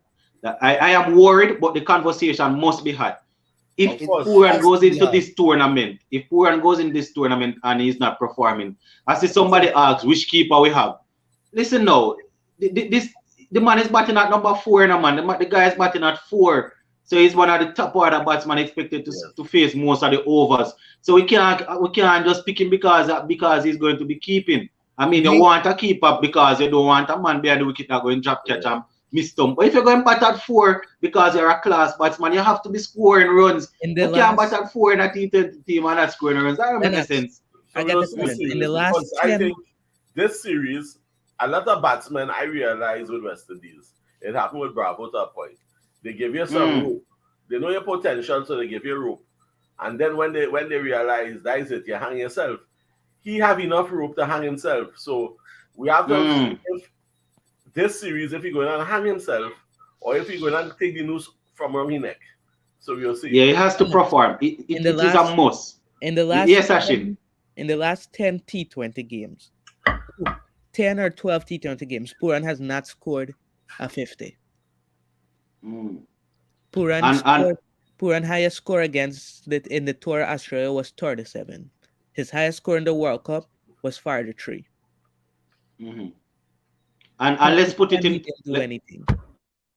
And thanks, Sachin. Let's put it into some more context. Remember, this is not Pooran batting in a franchise team when he has only 2 or 3 overs remaining. This is Pooran coming in with majority of the time 15, 16 overs to go. And I don't know, as Sir Ian said, that maybe something is going on in the head, but the way he gets dismissed all the time with plenty overs remaining, it's really worrying. So it's not a case of Pooran coming in and just closing off with 2 to 3 overs. It's a case of him coming in majority of the time with 15 up. Very rarely do we bat out 5 overs and lose 1 or 2 wickets. So we usually down 1 or 2 wickets early, and Pooran is usually there. And the way in which he gets out, I can't justify it any at all. So this Australia series, you guys know I like Pooran as a player. England. No man, I'm saying this. Yeah, sorry, this England series coming. I want something from him. I like Pooran as a player, but you can't. You see, just as how we pressure in Test cricket. Let me use high pressure in Test cricket. High pressure Shea Hope and Rastan Chase batting at 4 and not scoring any runs. It's not supposed to happen. You understand? Test cricket, I know it's different, but if you're going back in the top 4, you can't bat at that position and not scoring runs. Exactly. I can't explain it anymore. You cannot bat at number 4. Number 4 is reserved for the best player. Well, these days, we see the best players in teams batting at 4. Maybe not so in T20 cricket. But you can't bat at number 4 and not scoring any runs. So we have to look at him in this England series now. You understand? We have to look at him. Let's try something else. Let's move him down the order instead. Why? Who do we step up? One solution that should be tried, I think, should give a try. You should let him open the button. I think that's hold on. Like Odin Smith, Andre Ross. Okay, wait, hold on. I have another solution. Let him open the batter. Let him do the Adam Gilchrist thing. Why not? I don't know. Usually when a man is in form, usually when a man is in, Brandon King can bat at 3 now, he bats at 3. But what I'm thinking, usually when a man is in form, you move him up the order, you put him to open or bat at 3 or thing like that. Very rarely a man is so out of form and you move him up, you usually probably put him down to shield him. But as Marlon said, the young man is too talented and too classy as a batsman to be batting that low.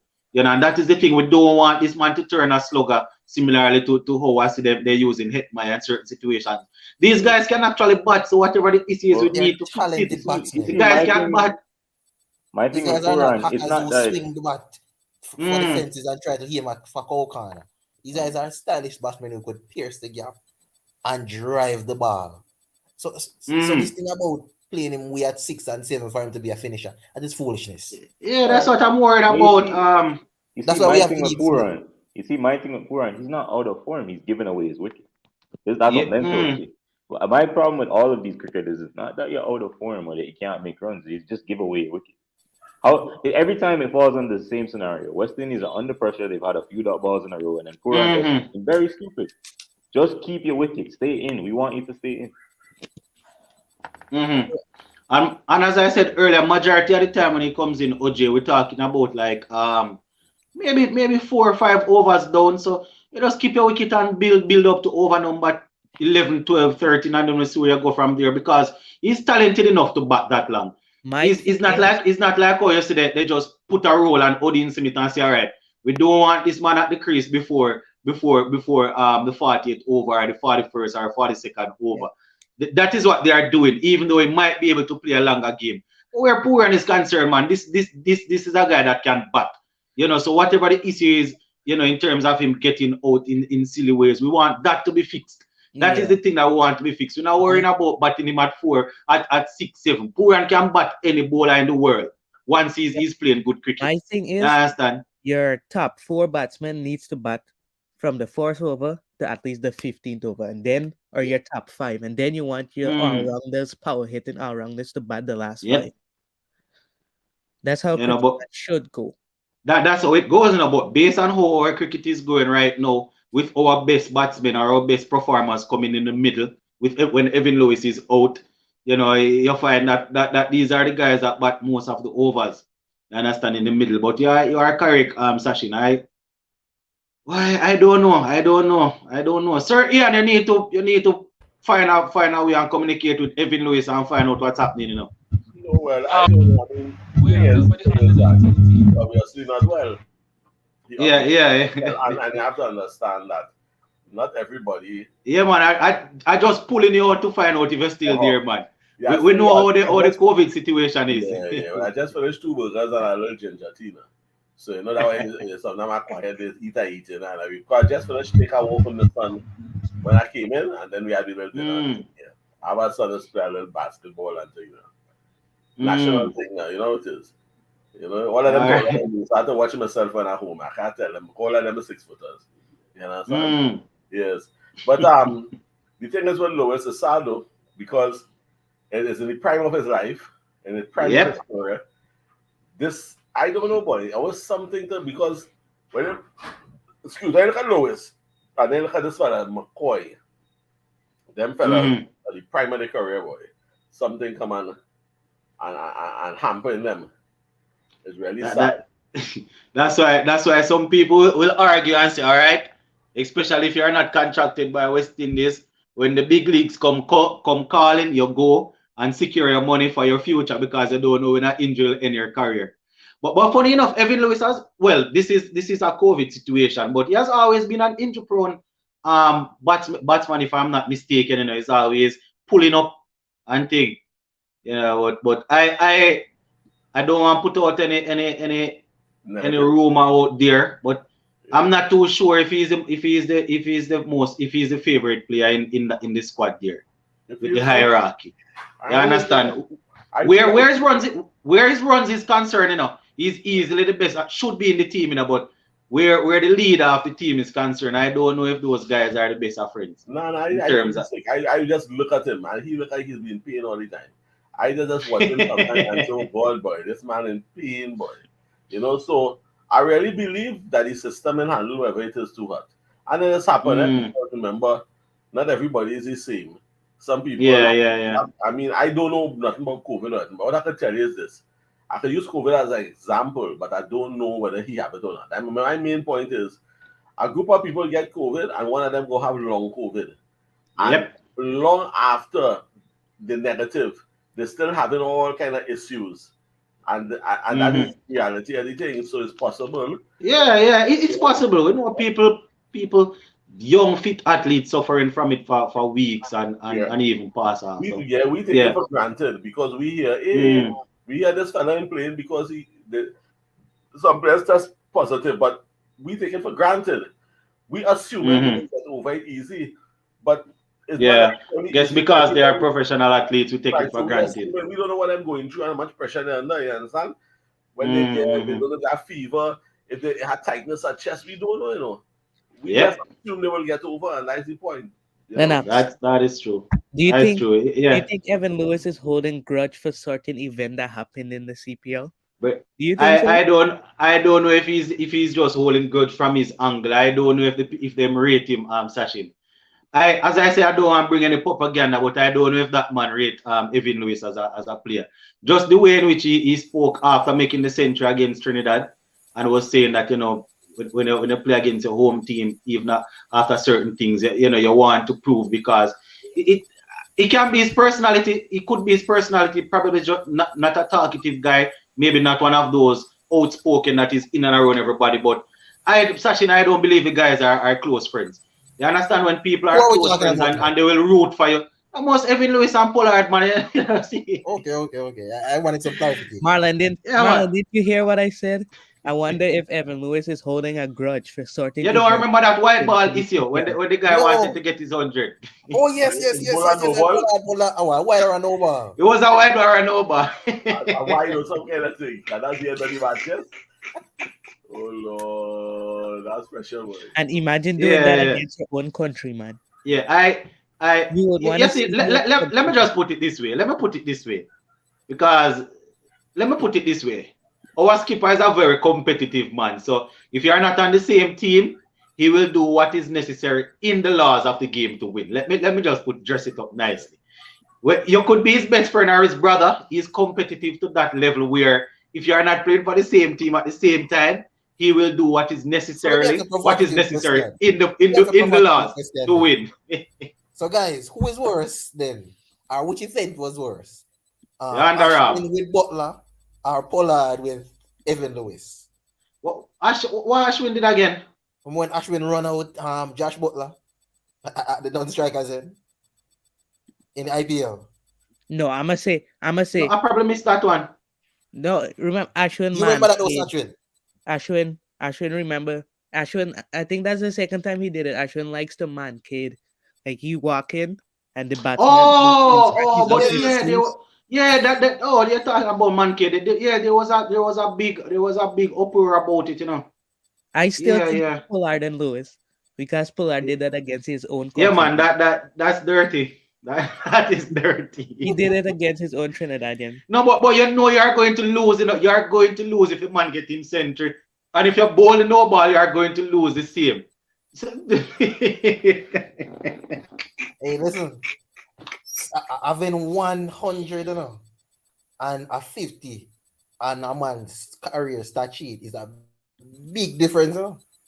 Yeah, man. Like leaving cricket and saying I have 500s versus I have 25 50s, like yeah, 600 and the 24 50s make a big difference. That man's career. That's why I was so happy when he got the century against them. You know, I was happy when he got the century against them. But you know, we want him to be fit though. We want him back.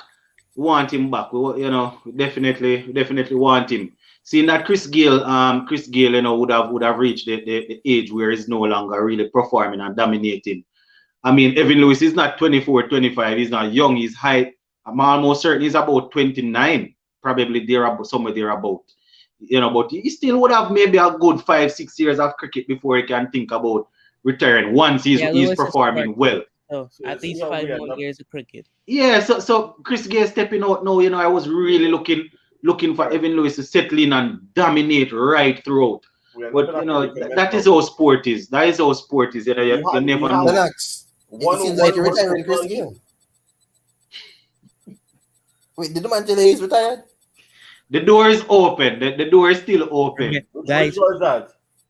Chris Gayle's for the recall. The door is open, guys, so the recall can come at any minute. Remember Lennox said total recall.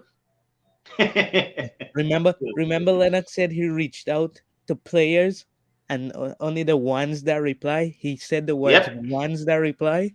You never know that man talk to Chris Gayle and he get the interview ready for post. Go again. I said you never know. You talk to Chris Gayle and you got an interview ready to post.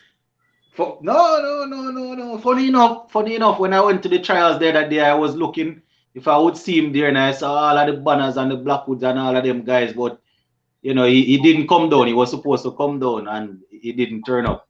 I had a couple of interview line up with those guys, you know, but it so happened that by the time I finished class at the last, when they had the last day, and when I went there, you know, everybody finished and they already left, so I didn't get a chance to talk to Banner and Blackwood and all of them. But who to tell? As I say, interviews will, let us see how it go. So tomorrow. What is beside tomorrow now? What? Yeah, let us let us. Yeah, I gave my side already earlier now when it just came on, and I told you guys that we won't be on long today. No, we're going up until 8:15 today. All right. Yeah. Long time I don't hear new Ian and OJ. You know, it's all like they on silent strike. So I going to go again and give my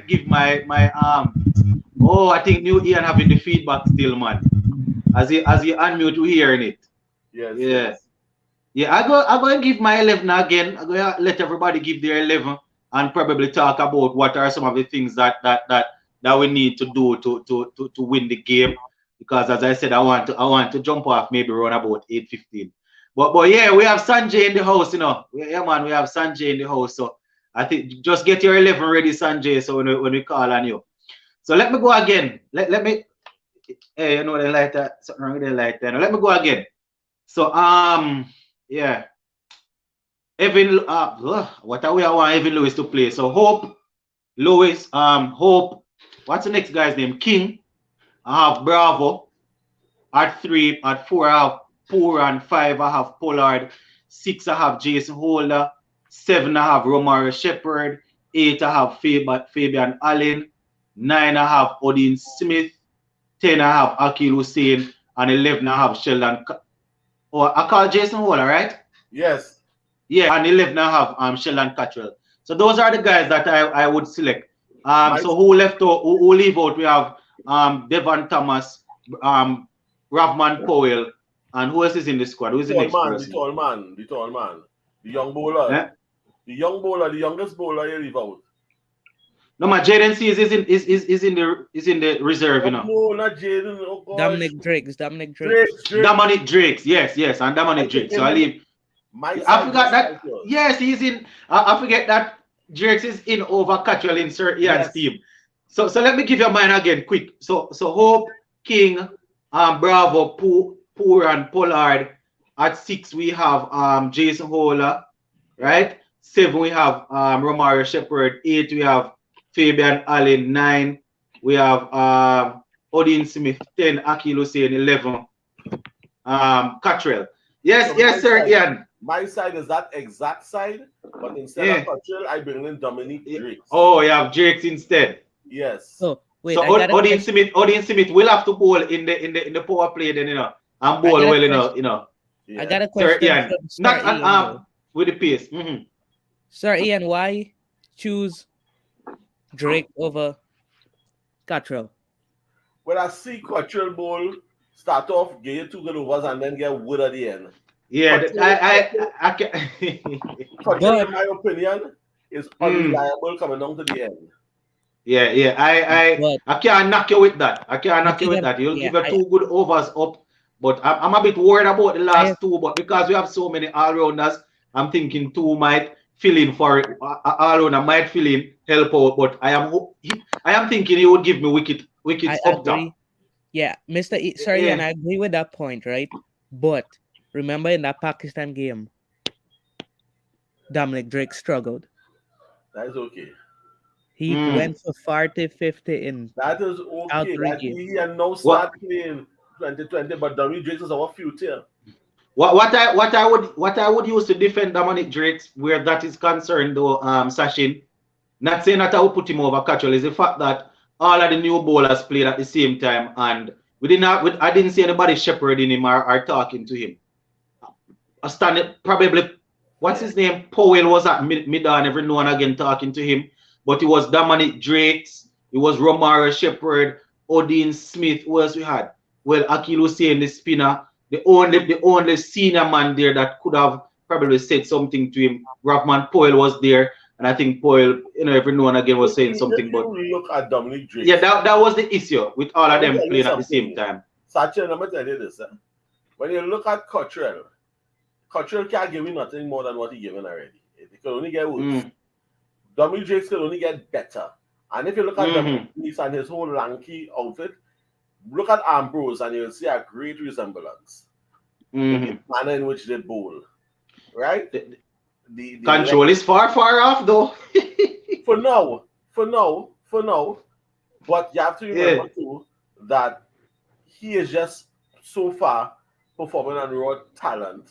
But if you remember the finals, how his performance was even. Man, I watched it. Right? Yeah. He has a lot to offer, and I feel if they pick him, a lot of people will be surprised. But Cottrell have nothing to show me again.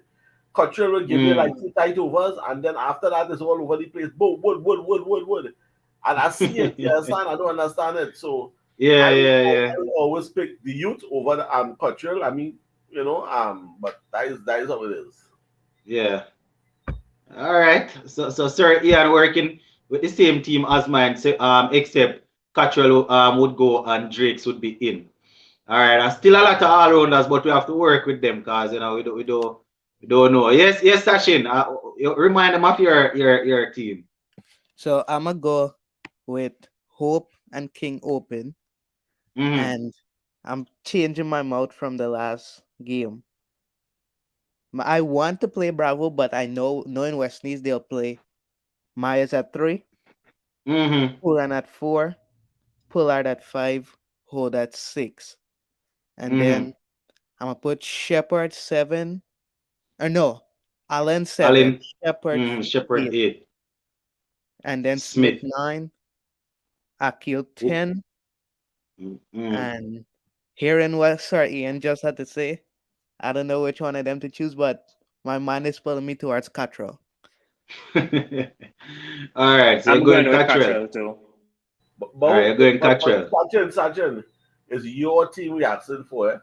Don't matter if they play Bravo, we don't worry about that. if you want Bravo to play, we're not predicting the team, we're giving our team. Okay, yeah, I would play Bravo instead of Myers. Right, but they might do that, and I agree with you. Right, but if that is your team, that is your team. You know what I mean? You know? Yeah. Marlon, you there? OJ. So like Marlon and OJ. Remind us of the 11. Is the same 11 you have? Or you had Devon Thomas in? Devon Thomas is in the squad. Devon Thomas isn't in the squad, Lennox. Yeah, so I have to change mine a little bit. So you have King and Hope, Bravo, Pooran, Myers, 5, yeah. Pollard, 6, Holder, 7. Now I get sticky with the bowling. So you have Akila Singh, 8, Ramaria Shepherd, and Dean Smith, 9 and 10. All right, so Hayden Walsh. So Allen and Cottrell out. Yeah, I'm not playing either of them. No. Yeah. Rather just play the spin. All right, so here we go with Hayden Walsh and Hussein to spin. Yeah. And for the pace you have, Odin Smith, Romario Shepherd, Jason Holder. Yeah, that's okay. Yeah. All right. All right. And Myers. Oh, remember you have Myers in the team. So yeah, I have Myers in my team. Yeah, Myers will probably chip in with 1 or 2 overs. To me, if Myers is in that squad, I don't want him touching the ball unless he's not bowling. If I wanted somebody to bowl, I would have selected Robman Powell. I feel like he's a better bowler. But Robman Powell don't bowl anymore. Robman Powell. You guys need to find out why is it that Powell he bowled in the game against Ireland. Apart from that, I can't tell when last I saw Powell bowling. When we played against Pakistan, unless he was carrying an injury, he didn't bowl any at all. No, but he's well dressed, eh? He's well dressed. Yeah, the guy's not bowling. Pollard's not bowling, and not many cricketers around the world can hit Pollard. Is it that he's special now? He's a specialist batsman, and he's not wasting any energy. I don't know, because if you have a skill to bowl, if you have a skill, I don't see why they use it. If you could, not a lot of guys around the world can hit Pollard all over the place. Exactly. I don't know why Pollard don't bowl. It might be an age thing, man. It might be an age thing at this age. I don't know. And the back. But Marlon, Pollard don't run in. Pollard humbles in and uses his arm action to do some little tricky thing. And he's not when he's all right, let us say he's gonna compensate for the running in between the wicket with the bowling. Because when he's batting, he's not running much. He swings a lot. So whatever running he would be running between the wicket, let him jog up and give us that. Give us a couple. I say they don't want. It could only be a physical limitation. Why he doesn't? All right. I think he's the type of captain who wants he's worried about the knee every phase of the game. So that's what I'm wondering. The only reason I could see is a physical limitation with the back or the knees. Must be at his age and his weight, the knees really have a lot of pressure. Start worrying. It's a physical limitation why he doesn't bowl anymore. It can't be anything else. Probably the same thing with Robman Powell also. Well, Powell is much younger. So why Powell not bowling? Powell shoulder 6. He probably realized he's not an all-rounder. But he's not a specialist batsman. Hey, let me stop making excuses of people and make myself look fool.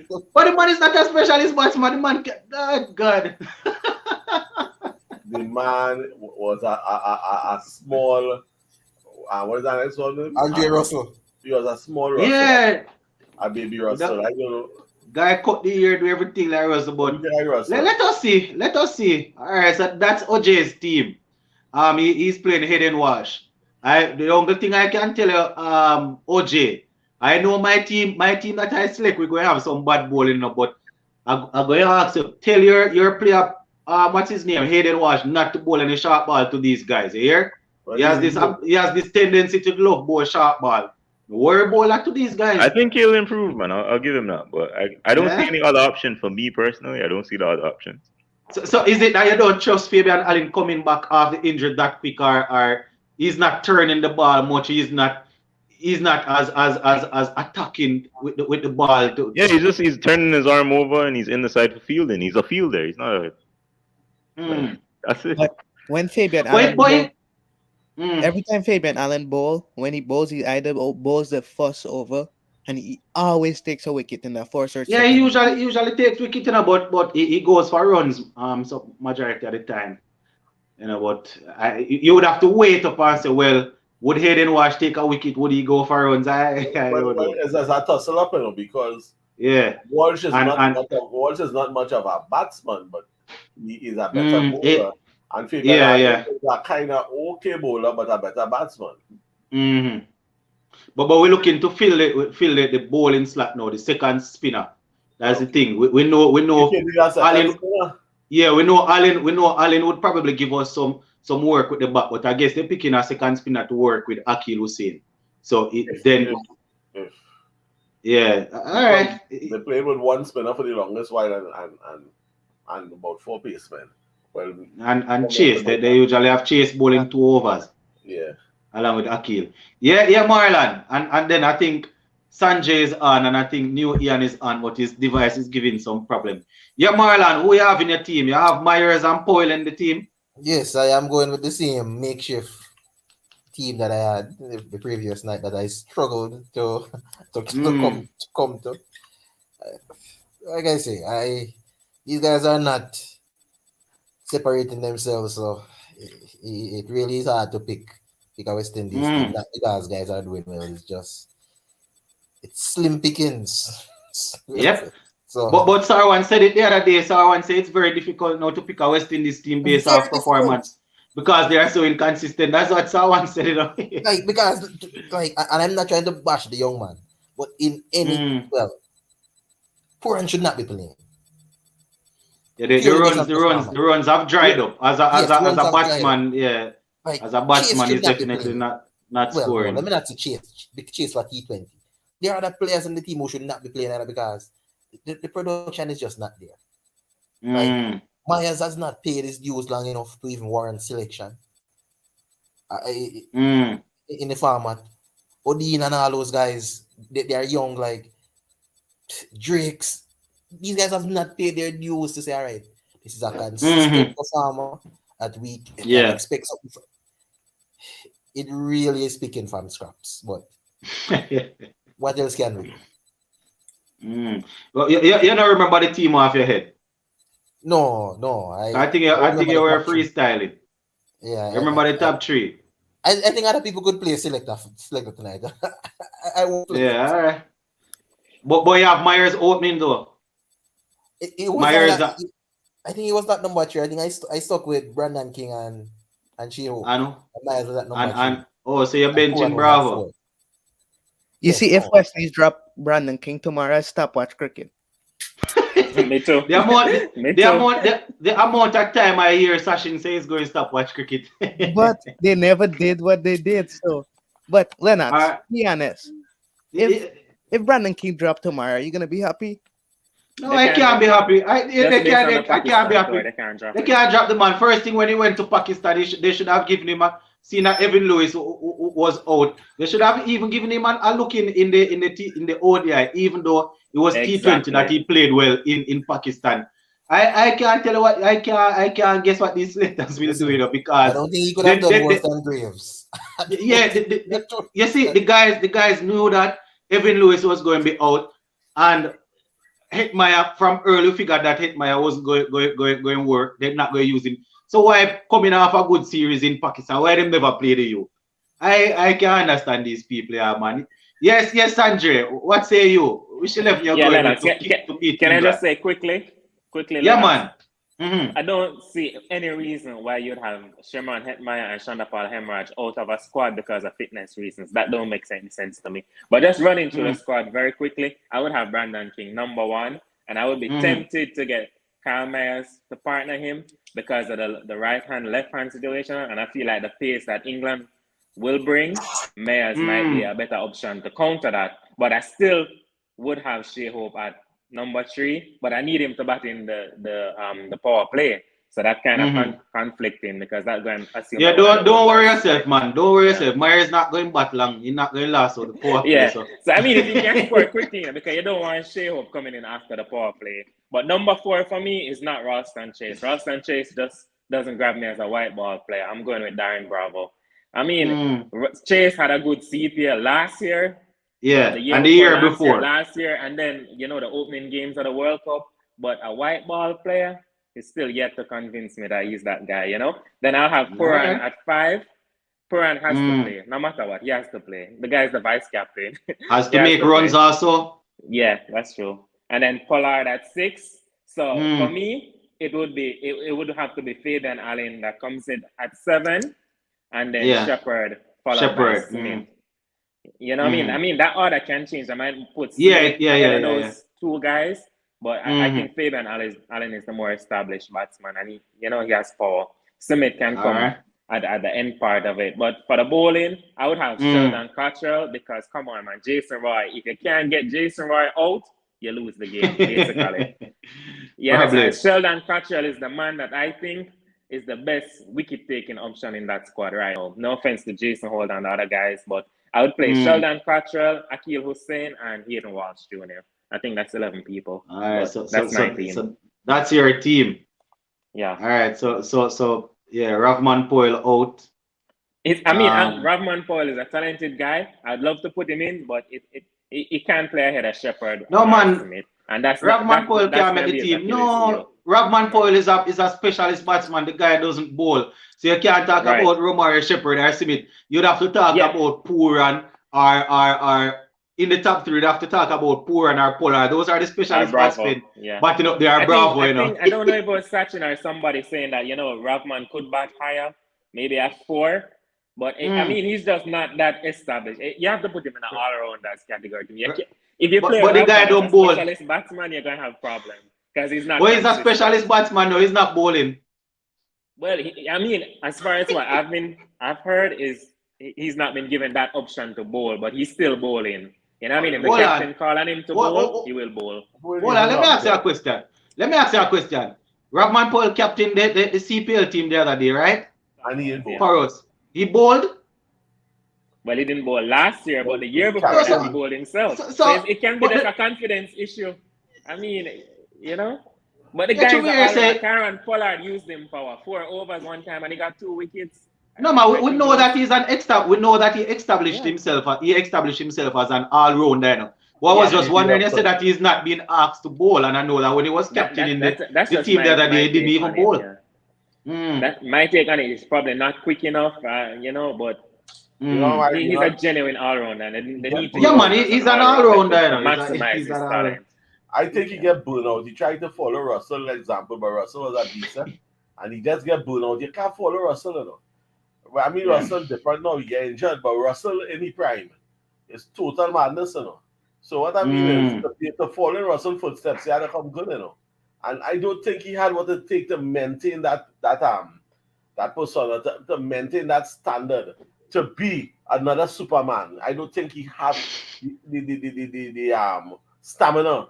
So he kind of fade away, if you understand what I'm saying. Oh, hold on, let me ask you a question. Rahman Poyle captain West Indies once upon a time, right? Yes, he captain a tour in Bangladesh. Remember? I think it was an ODI too, ODI. That's what I'm trying to remember. President. Yeah, but I'm more certain that he was captain in the team. I didn't even know that. I know that was the series where we lost 3-0 before the test series. He didn't do much in that series either. Yeah. But if it is, you see, you have to be careful who you're trying to follow. When you're trying to follow somebody who is a freak, just a freak, Russell was, in his prime, a freak.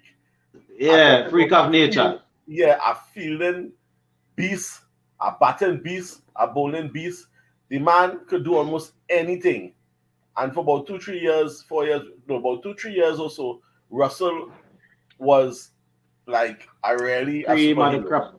Yeah. I wonder. I can't follow him. He just don't have what it takes. I wonder if anything like that rub off and our young Brian in the team. Who's that, Bravo? No, Bravo, man. I wonder if he was trying to bat like Lara too much. Or was it easy of him being dropped? Yes. Because initially, he doesn't play much cricket these days, so I can hardly see him.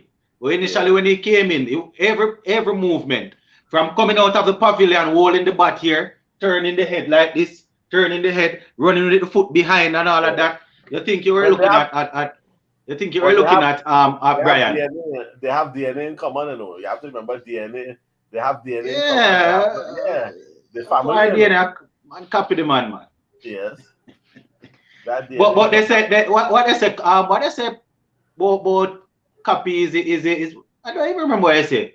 Ultimate form of flattery or imitation is the greatest form of flattery. Yes, right. Imitation is the greatest form of flattery.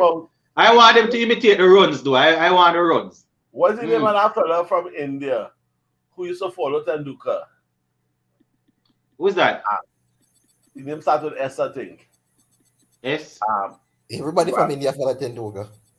Yes. But I can't remember anybody standing out like that. What was the name of this player who used to make a lot of runs for India? Well, it would have been Surf Ganguly or Dravid or Lakshman. No, are you talking about Prithvi Shaw?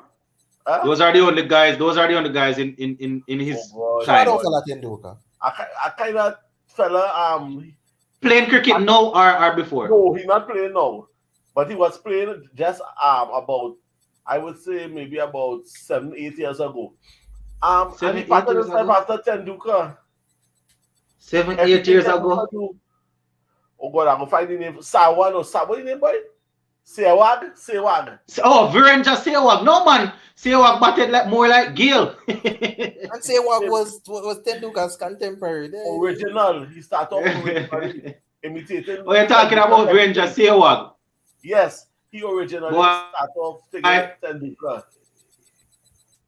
Yeah. In all honesty,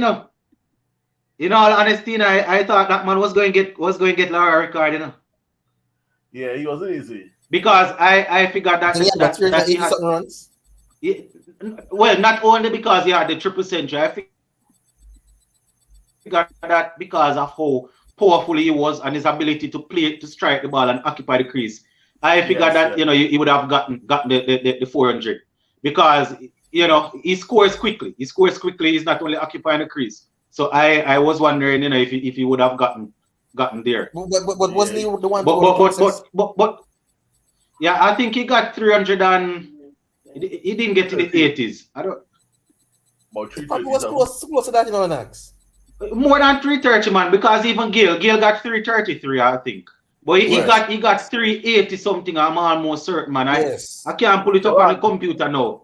But in the latter part, he went on to become a Gill 2.0 in terms of hitting the ball long and hard. But he was definitely a classic player. Man, Dhoni never used to get along. They never liked each other, and I think that's the reason why he had to step away from the sport, from the India team after a while, because man Dhoni couldn't get along. So, I know Dhoni is the all of Sehwag was 319. He never got past Gale 333. Oh, it wasn't it was 319. Yeah. It didn't. Oh, so who else?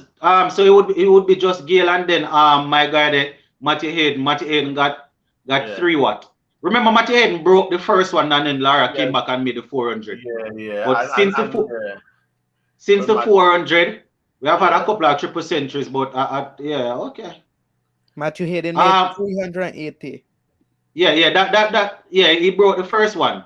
And then Lara was there batting for years and just. Huh? 380, he's saying it's 380. Yeah, that would have been the first record. Right, and then Lara come back and break it. Yeah, and then Lara came back and got it. Yeah. Yeah. I think they're still there. New Ian is still there, and who else? I think New Ian. Yeah, we're getting some feedback, but feedback terrible. But just give us the team quickly. No, I have the same team that you guys have. I'm shocked there's no Brooks. Fed up with this nonsense. Why Brandon King, if they was going to play him against England, why he didn't play against Ireland? England is not the place for you to practice on. You need to practice on Ireland. Again, I don't like this from Mario Shepard, Dean Smith combination for ODI. 2 of them won. I understand. The wicket taking is lacking. Really need Jaden Sears in there. Yep. Not there though. And Joseph. But yeah, I really needed two of them bowling as the wicket taking, Jason Holder all as the right. Oh, containing option. do the 11 quickly because you think really terrible. Yeah, just Same thing. so on the doors. Same team like Lennox. he says Okay, okay. you see, he was talking about the Shepard and Smith combination in ODI. I understand, yeah, the wicket taking ability wasn't there, but do you think if Seals was in place, so say Shepard in that second ODI, they could have get to that runs? You gotta look at it from both ways. No, but the problem is this, the problem is playing so many all-rounders. That is the problem. I understand what New Ian is saying, you need batsmen and bowlers and then you need an all-rounder. I understand what he's saying. Thinking about having Shepherd because, all right, he's going to help to get a little runs here and a little runs there. He might not be penetrative with the ball. You can't win ODI cricket like that. You need specialist batsmen and specialist bowlers. But because of who we have now. You need to put because of who early o'clock. Early o'clock, you have to put your runs on the board. You need specialists. You need specialist bowlers and you need specialist batsmen and specialist bowlers to play cricket. That you can have a full team of all rounders. I mean, every now and again they might hit and we say, yeah, that is nice. Look at it. But I believe in getting your 5 batsmen or one all rounder and then your bowlers to win you the game. Every now and again your all rounder might pull off something stunning, but like I don't really like it either, they especially in ODI. I don't really like the two of them in the team at the same time in ODI. I really don't like it. But because of the option, they left out Alzaro Joseph and Jaden Seals. So we have to pick a team like this. So Bradford for the World Cup, that was just a kind of lucky. Well, I don't know use the word luck, but it was unprecedented. Let me put it that way. Yeah. Yeah, I remember after that they went on and they apparently they thought he was the best thing since sliced bread. They gave him the captaincy and then we all saw how that went. I hear him doing some commentary the other day. Must admit he sounds really well. I hear him doing his commentary. I'm pretty sure if he go commentates in the CPL, he'll not be as biased as most of them commentators. Here's Sir Ian to come after me now. For example, Daranganga.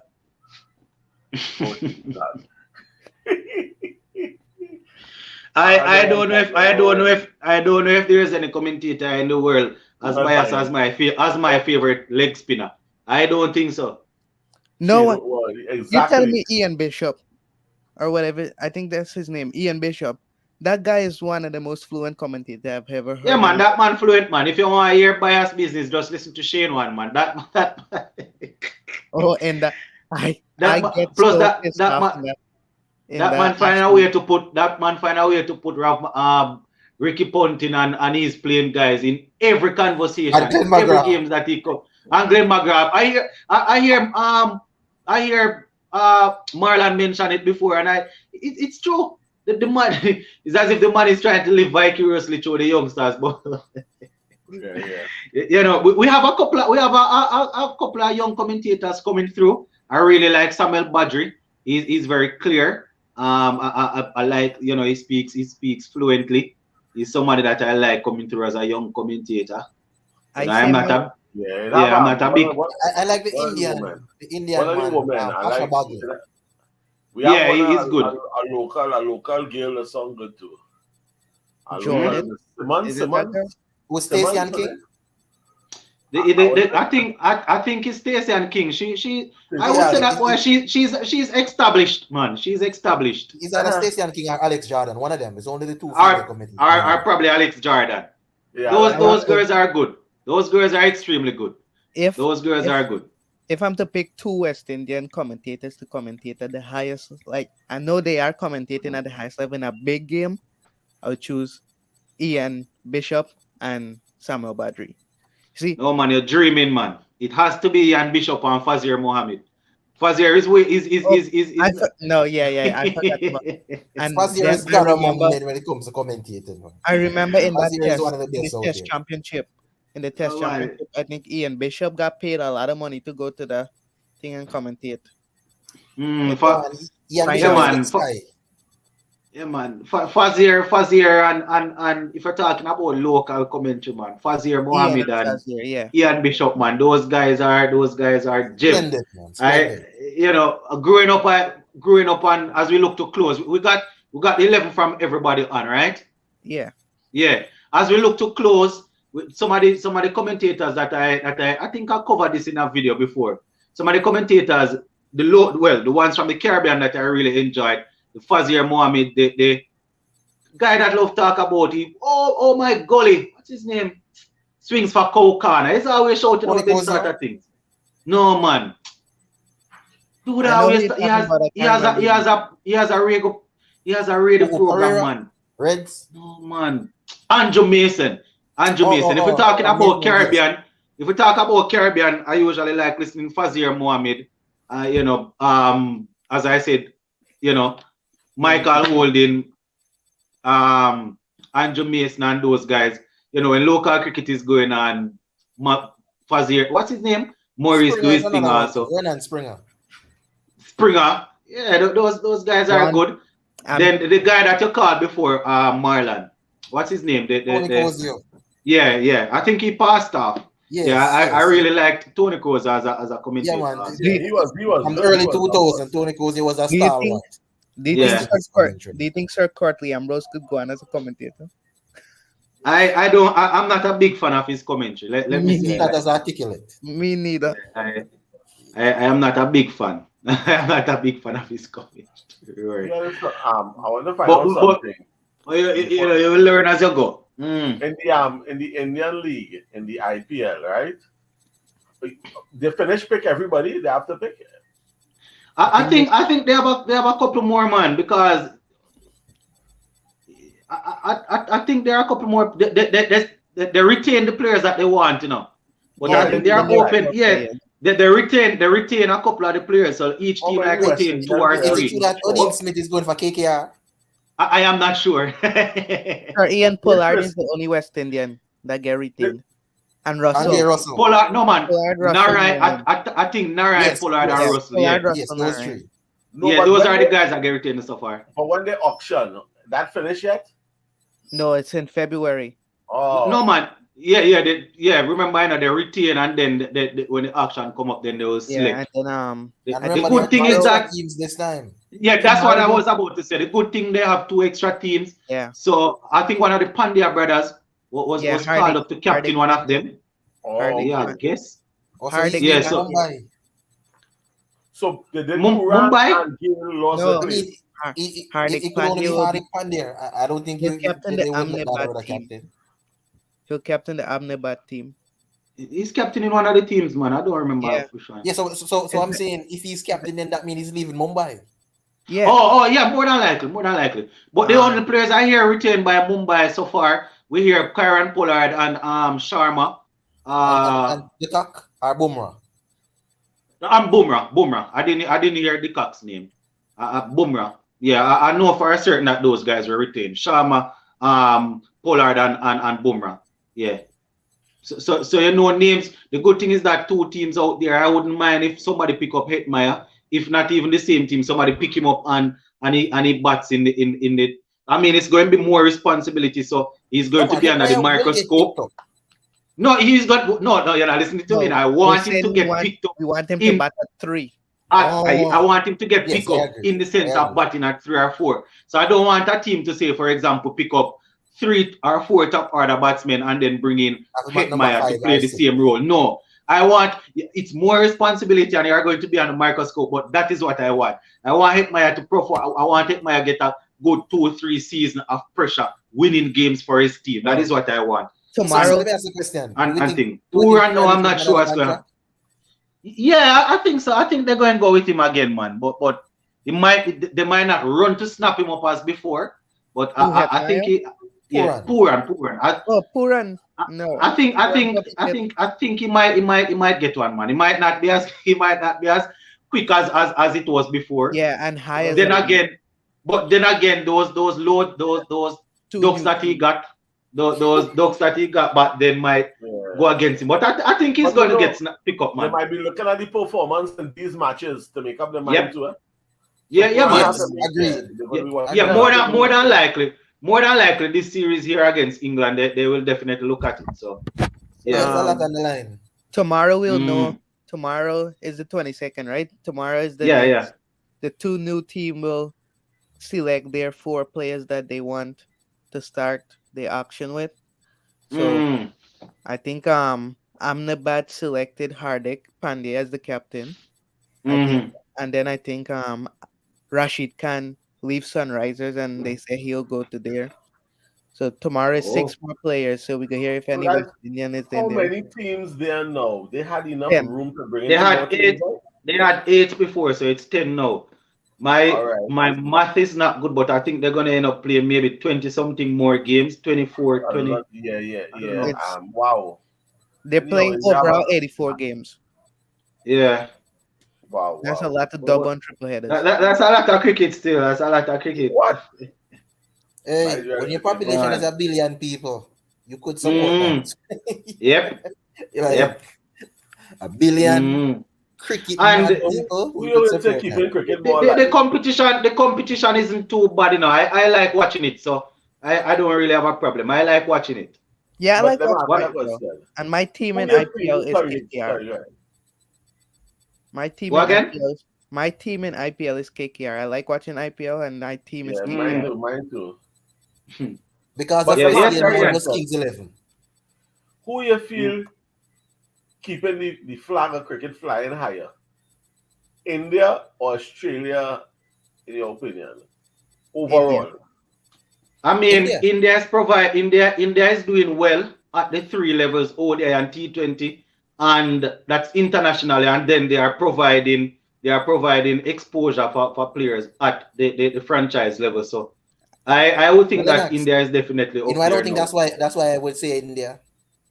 In my opinion, why I would say India is because India is a touring team. India is one of those teams that tours. Other countries an opportunity to make some money. Yeah. And give the smaller countries an opportunity, like the West Indies, Bangladesh, Sri Lanka, an opportunity to make some money, because when India comes down, the TV rights money comes in. Australia, that's a good point. That's definitely a good point. Australia don't give other teams that luxury. They don't. That is reserved for England and India's, and to South Africa.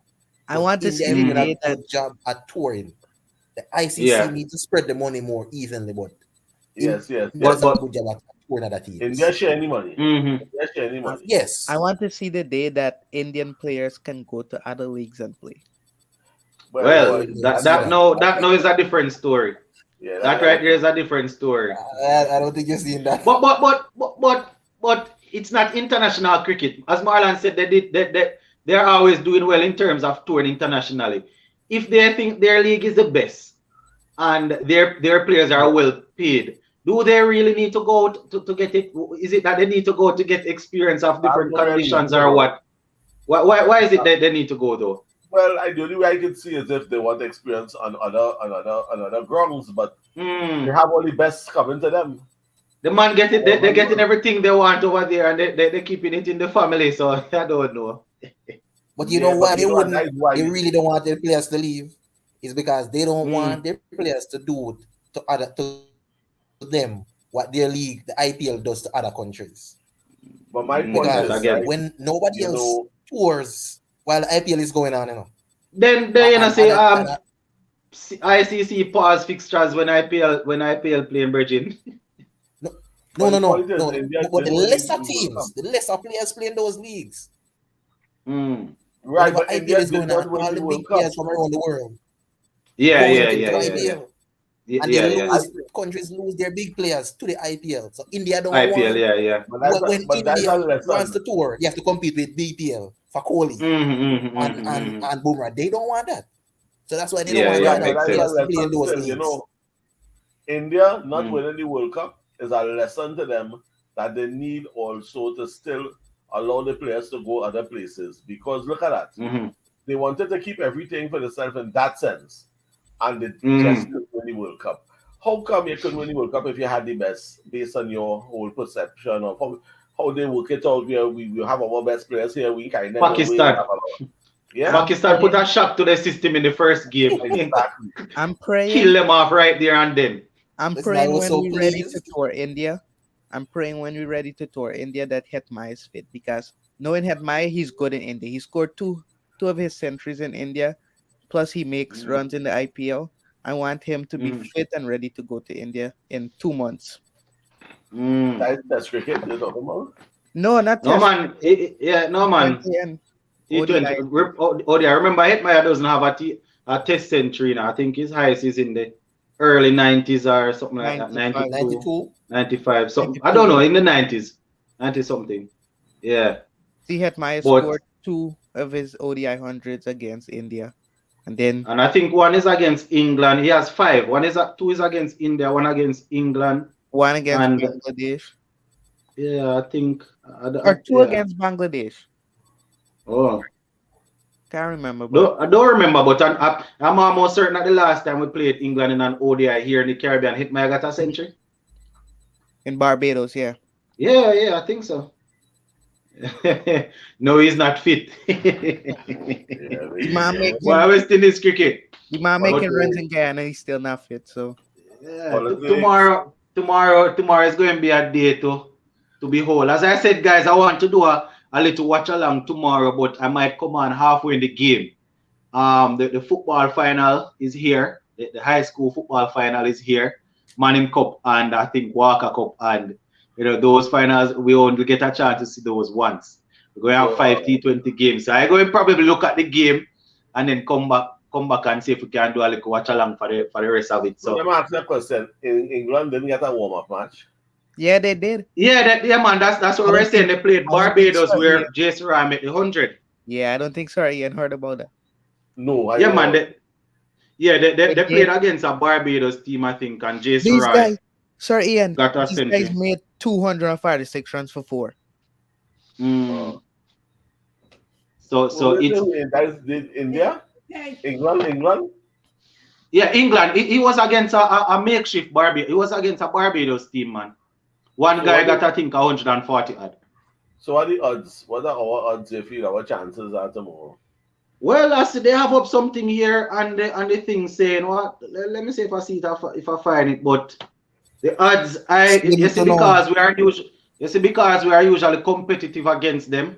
I don't want to say 80-20, so let me go 70-30. 70-30. And the 70-30 is not in favor of us. Let me just clarify that. Oh, okay, wow. Yeah. I don't trust our guys. I want them to win, but I don't trust them. I can't see those guys batting out 8 overs of Rashid and Moeen Ali combined. Then when you're going to have Timar, you're going to have Mills bowling his pace up top there. And Jordan, I don't trust them. I don't trust them guys, man. We can't bad spin. No, I don't trust him. Hold on, let me ask you a question. What is Archer doing out here? Is he just working with the team? Because I know he's not in the squad. He's just working. He's just working himself in. Yeah. And makes sense doing some net bowling and thing. Just before you go, remember earlier I said somebody's gonna come up with a comment that Jason Roy made the 100 against a makeshift Barbados team. Look, the comment is right there. But we played the Barbados makeshift team also. Yeah, we played the same exact team. We couldn't get past 50. Yeah. What? The problem? No, man. No. The thing is that we batted second. We bowled them out for 131. I think they gave us 160 something to win. The top scorer was Myers with 38. I think Bravo got in the 30s also. But nobody got 50. Yeah. Somebody could have gotten a 50. Yeah. But it's going to be interesting tomorrow. That's all I can say, guys. So we're going to leave it right here for now. Make sure you guys get enough rest. And Panadol Ultra usually works well. I have a lot of headache and things, so I let you guys know. Panadol Ultra. This is not a paid promotion. Panadol Ultra works well. So if you think you might get a headache watching the game, just make sure you have 1 or 2 beside you. Yeah, in the Caribbean, Panadol solve anything. Yes, Panadol solves anything. Yeah, by reason so we go. Yeah, Y2. By reason Y2. Bravo. Our Trinidad rum. Yeah, that is what we understand. That kind of stress. Yeah, you put one block ice and you just sip it just so. You can't go wrong. All of a sudden, you just get happy. Yeah, everything gone. Happy lad. Yeah, lost, win, draw, you're happy. You understand? Yeah, all right, so best wishes to the guys tomorrow morning. We are going to be looking at the game, and we're expecting some of the guys to come through. The Pooran, as I said, the Pollards and these guys, we still think they're going to be, you can call it part of the core going into the World Cup. So Pooran needs to push out, Pollard needs to push out Jason Hola. Akil was saying I want him to continue his thing. We'll have to find a good line and length early against the English with his spin. We'll definitely will have to. I tell you, Akil will trouble those guys no matter how good they are. Akil can trouble the best batsman ever. Forrest, I didn't like him. I'm gonna be honest. When he's good. I like when he attacks the wicket. He's the next best. He's the next best thing after Sunil. I'll go that far. Yeah. Well, there's nobody else. There is really nobody else there, and he's doing his thing. Yeah, we have two. We have a new opening player. Yeah, with Brandon. It's King and who opening? Hope and King. We hope that King will play and hope that Hope will make runs. Boy, you have to do that because our problem is we never have two steady openers at all. Yeah. So the problem man there. But I trying to remember if I think Josh Butler and hold on, where's Josh Butler? Josh Butler isn't playing, he got finger injury. Yeah, Josh Butler and think they're not here now. Josh Butler and there's a mix.